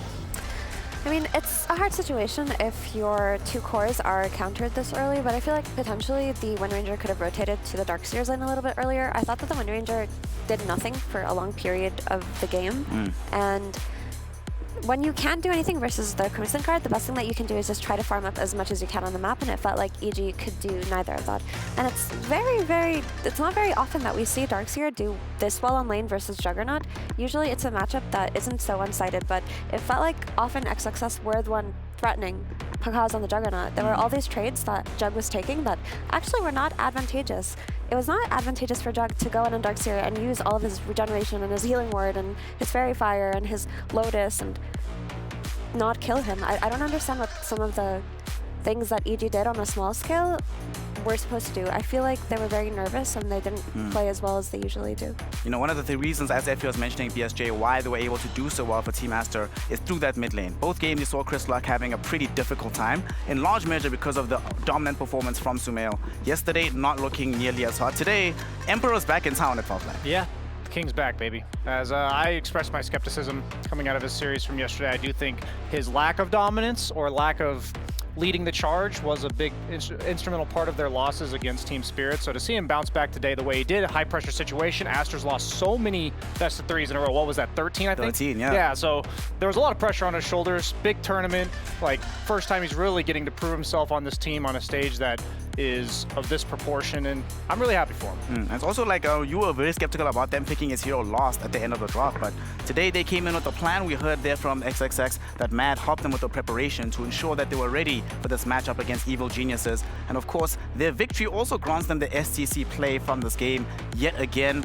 This is a situation where King starts to pop off. I'm looking at this net worth here, Seb, and at this point, you know, Sumail's doing okay, not doing that great, and they think to themselves here for EG, the person who's a real threat is this Medusa. We can kill her, that might turn the fight, but then suddenly there's an Ember that shows up with a double damage rune, just mops up everything. I mean, that's the importance of rune control, right? That's why teams put so much emphasis on it. did it change the fight completely? I mean, if December, like he literally doubled the damage that he did in this fight thanks to that rune, and at the end of the fight he actually did 5k damage, and he was the one taking everybody down. Because this fight was really, really close if you look at it. I mean, everybody died besides Ember, so you know, it's hard to kind of redo the math of it, but most likely this would have been a fight won for EG if it wasn't for that rune. Yep, double damage rune makes all the difference in the world. Rune control makes all the difference in the world, Effie. And Sumail being able to utilize that in good measure, it catapults him up in the net worth, allowed him to itemize better, and also allowed him to just put so much pressure onto this Enigma in particular. It feels like Panda wasn't really able to have a game. There's so many times he's trying to get into the fight, slight chains. Oh, wait, suddenly I can't do anything. The approach is just completely messed up as a result. Yeah, I don't think I saw Panda press a spell for 15 minutes. Like the last 15 minutes of the game, I didn't feel like Enigma did or gave anything to the team there, which is a point that I actually wanted to bring up is I think EG have better flexes than this Enigma on 6-7. They have things like Batrider. They have things like Primal Beast. They have things that they can flex around that would have put them in a better situation in an elimination game than an Enigma that just puts them in a bad position. Because the second that the Darkseer was taken away from them, I feel like they should have just countered the Darkseer on lane. Pick the freaking Oracle, you know, or pick the Enchantress a little bit earlier, but don't pivot the Enigma to 5 and have it do nothing while you're also losing the other lane. Like, I think that EG somehow throughout this tournament lost their sense of identity as a team. They lost the way that they draft, the way that they cater to their strengths. It just wasn't there. They reacted too much, and I feel like they tried to fit the tournament meta when it doesn't really fit them. Well, a team that is certainly having the tournament meta almost cater to them at this point is Team Aster, and that's going to be granting our Kadia MVP to XXX on that off-lane Darkseer. Immaculate performance across both games. BSJ did everything for his squad, itemized perfectly, always present in the fights, amazing vac walls all across the game.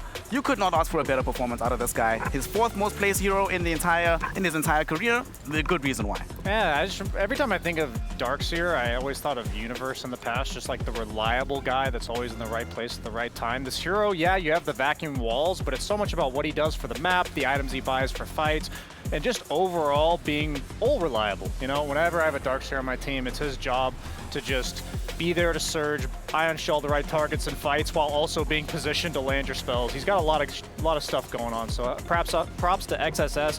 I've expressed my doubts about him in regards to his ability to itemize as well as execute in team fights, but he absolutely owned it today, and I love to see it. I mean, that's actually a good point that BSJ brings up, Seth, because at the Bali Major, XXX was legitimately the weak link of Team Aster, but here at this tournament, he seemed like one of the strengths that's keeping this team alive. Talk to us about this. From an off-lane perspective, how difficult is it to bounce back from having an awful tournament to having an immaculate one?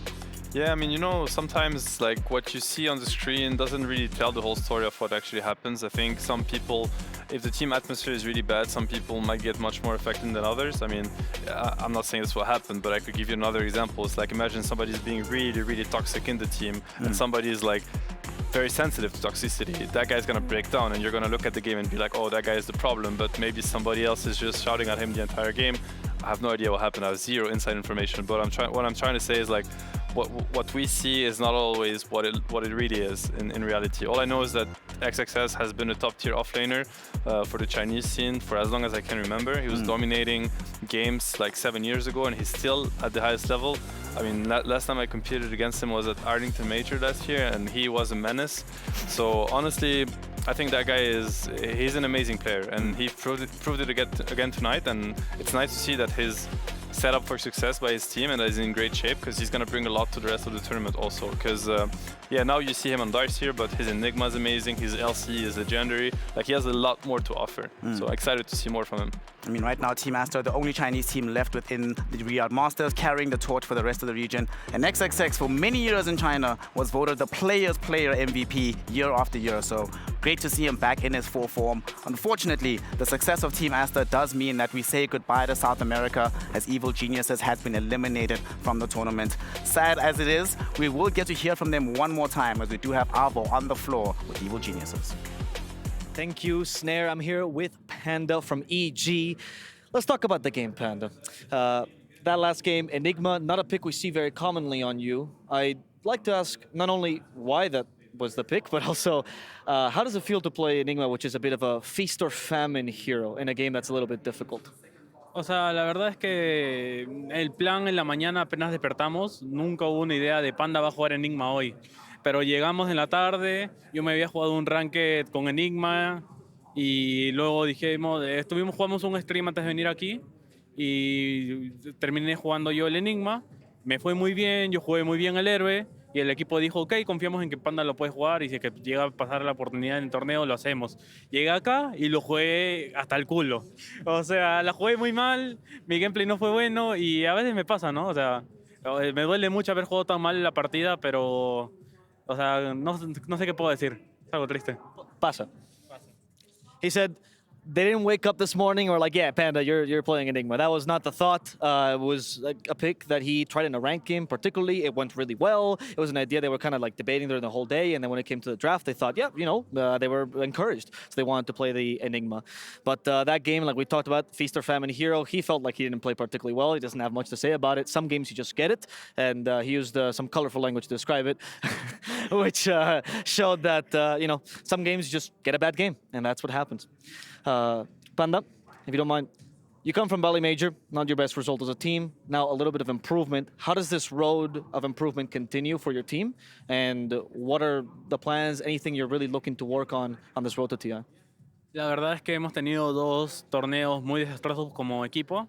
Yo estoy demasiado decepcionado de cómo nos ha ido, estoy muy triste por los fans que nos apoyan y la verdad estoy muy triste por la gameplay mía y en sí el equipo mental, ¿no? Porque no estamos jugando para nada bien y solo estoy mirando hacia lo que es la bootcamp para el TI, los torneos que vayan a haber en el camino y practicar todo porque no quiero jugar así el TI. Yo espero tener un gameplay bueno como equipo y demostrar que sí podemos jugar mejor. He says the last two tournaments, it hasn't been the gameplay that they expect from that team. He is personally disappointed and sad, and particularly sad to disappoint the fans that support them. But he also says that right now he's only looking to the future. He's looking to the bootcamp, he's looking to improve himself, his own gameplay, his team, and give the performance that should be for the next tournament. Play as much as possible to improve and be ready for their next challenge. Panda, thank you so much. Siempre un placer hablar contigo, Pandita. Gracias.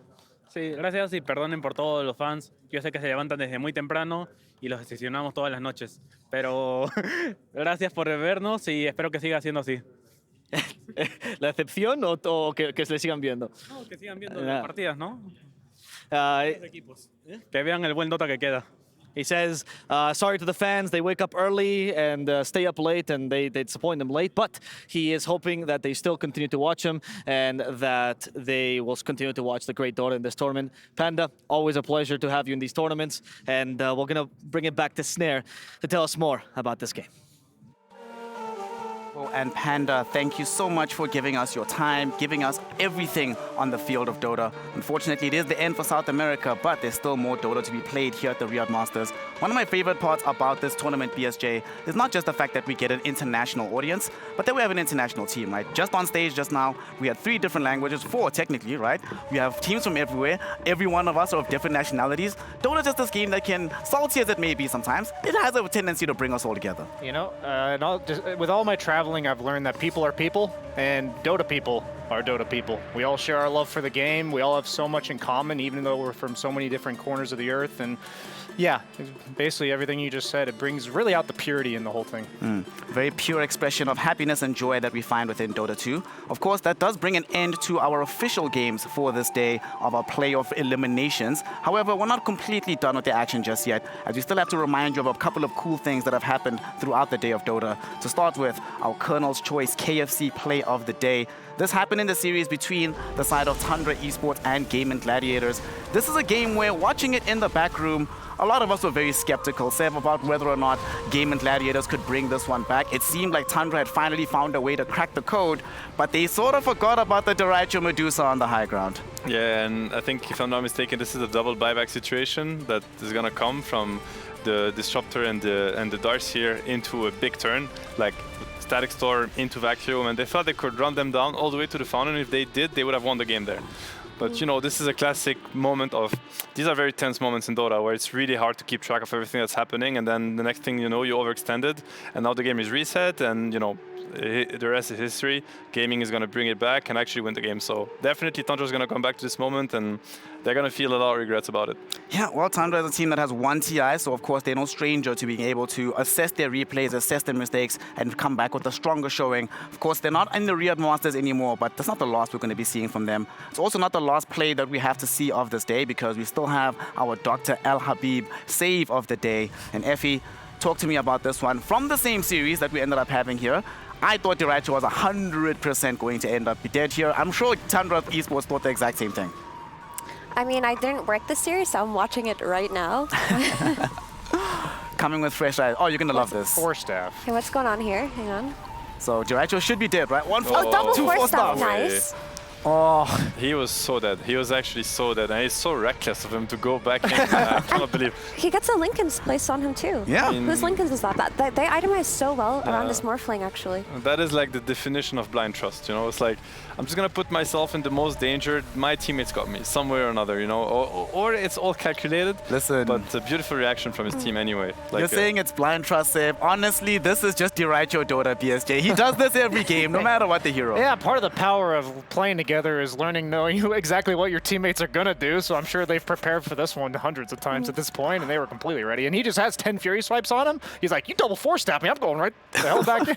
Yeah, I feel like when you play with a hyper-aggressive carry like Diracho, you learn to build 4-stabs and go first.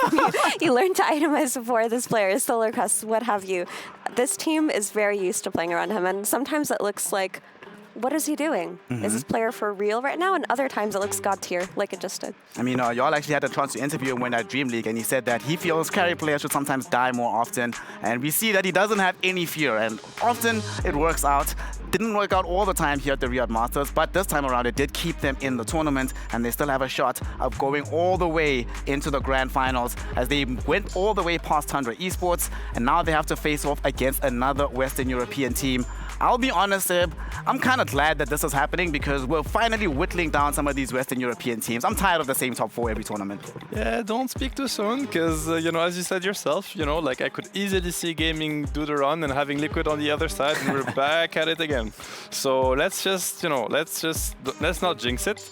Let's take it easy, and yes, hopefully it will not be a Gaming versus Team Liquid finals, even though I wish the best to both of these teams. One was fun, like second time was boring, third time I'm not even gonna name it. Fourth time it's just not happening. You know, I'll personally stop it somehow. So let's just get something else for the grand finals this time around, if people don't mind. Well, we still have some lower bracket business to conclude, BSJ. 9 Pandas to take on Team Secret, the winner of which is going to take on Team Aster. If you're Aster right now, who are you preparing the most to play up against? Who do you think has the highest likelihood of winning that matchup? I think they're going to prepare for 9 Pandas the most, because 9 Pandas, despite having a loss yesterday, I think that they, with a little bit more discipline, would have taken down BB, and Team Secret still has a lot to prove, but I'm sure they'll be ready for whatever opponent they get. I agree, actually. I feel like in the 9 Pandas versus BB series, they could have 2-0'd that easily. The first game, that they were leading the entire game, and then Kiyotaka makes one solo play, maybe a little bit not disciplined enough for some of his pub playstyle leaking into it, but after demolishing the whole game when it really counted, he just got picked off on another side of the map and they lost. But their second game, they looked super dominant, and the third game, probably the pressure comes in, but they're a very, very scary team. Once they're all tempered and when they have their strategies, they're a force. So one of the other matches we're going to be seeing tomorrow, Seb, upper bracket games. Talon Esports firstly taking on Team Liquid. Between those two squads, what do you make of that matchup? Where do you think it's going? I mean, honestly, I think Talon is probably the team that has been the most underrated in this tournament by everyone else. I don't think anyone expected them to dominate the group stage, to beat Quest. You know, I think even in an interview, the Quest players were like, we thought we were going to win. I think everybody's just not disrespecting Talon, but everybody knows they're really good players and a really good team, but people just weren't putting them at the same level as, you know, the Quests and the Gaming Gladiators and whatnot. But if you just look at this tournament, they're definitely one of the best teams right now. They dominated the group stage. They won their first series versus Quest. That was one of the best teams also out there in Group B.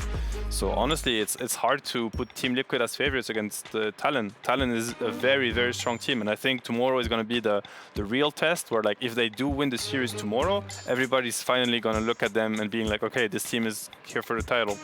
And finally, the final series that we're going to be having, BSJ BSJ, Team Spirit taking on BB Team.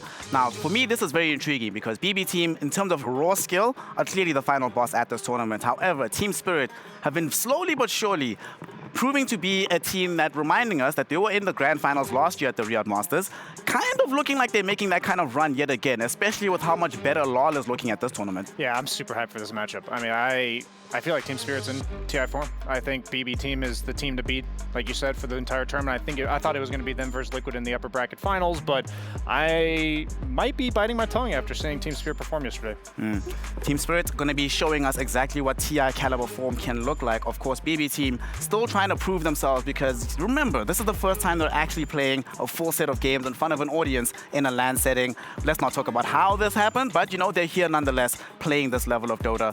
Make sure that you are going to be here to join us for those 3 series tomorrow. But that, of course, brings us to the end of today. So thank you, one and all, for joining us for this day. Remember, as we've been talking about, Dota is a game that's meant to bring us together, not divide us. So don't flame people in your pubs, learn from one another, and remember that every team, no matter how well they play, no matter how badly they play, they're still here keeping this game alive, here to entertain you and to make sure that the passion for your favorite game is expressed as best as humanly possible. From myself, Snare, with Seb, Effie, and BSJ on panel, we say good night, goodbye. Remember to hydrate, remember to love yourself, and share that love of Dota that you have with us tomorrow. Call your mom, and see you tomorrow for some more Dota 2 action.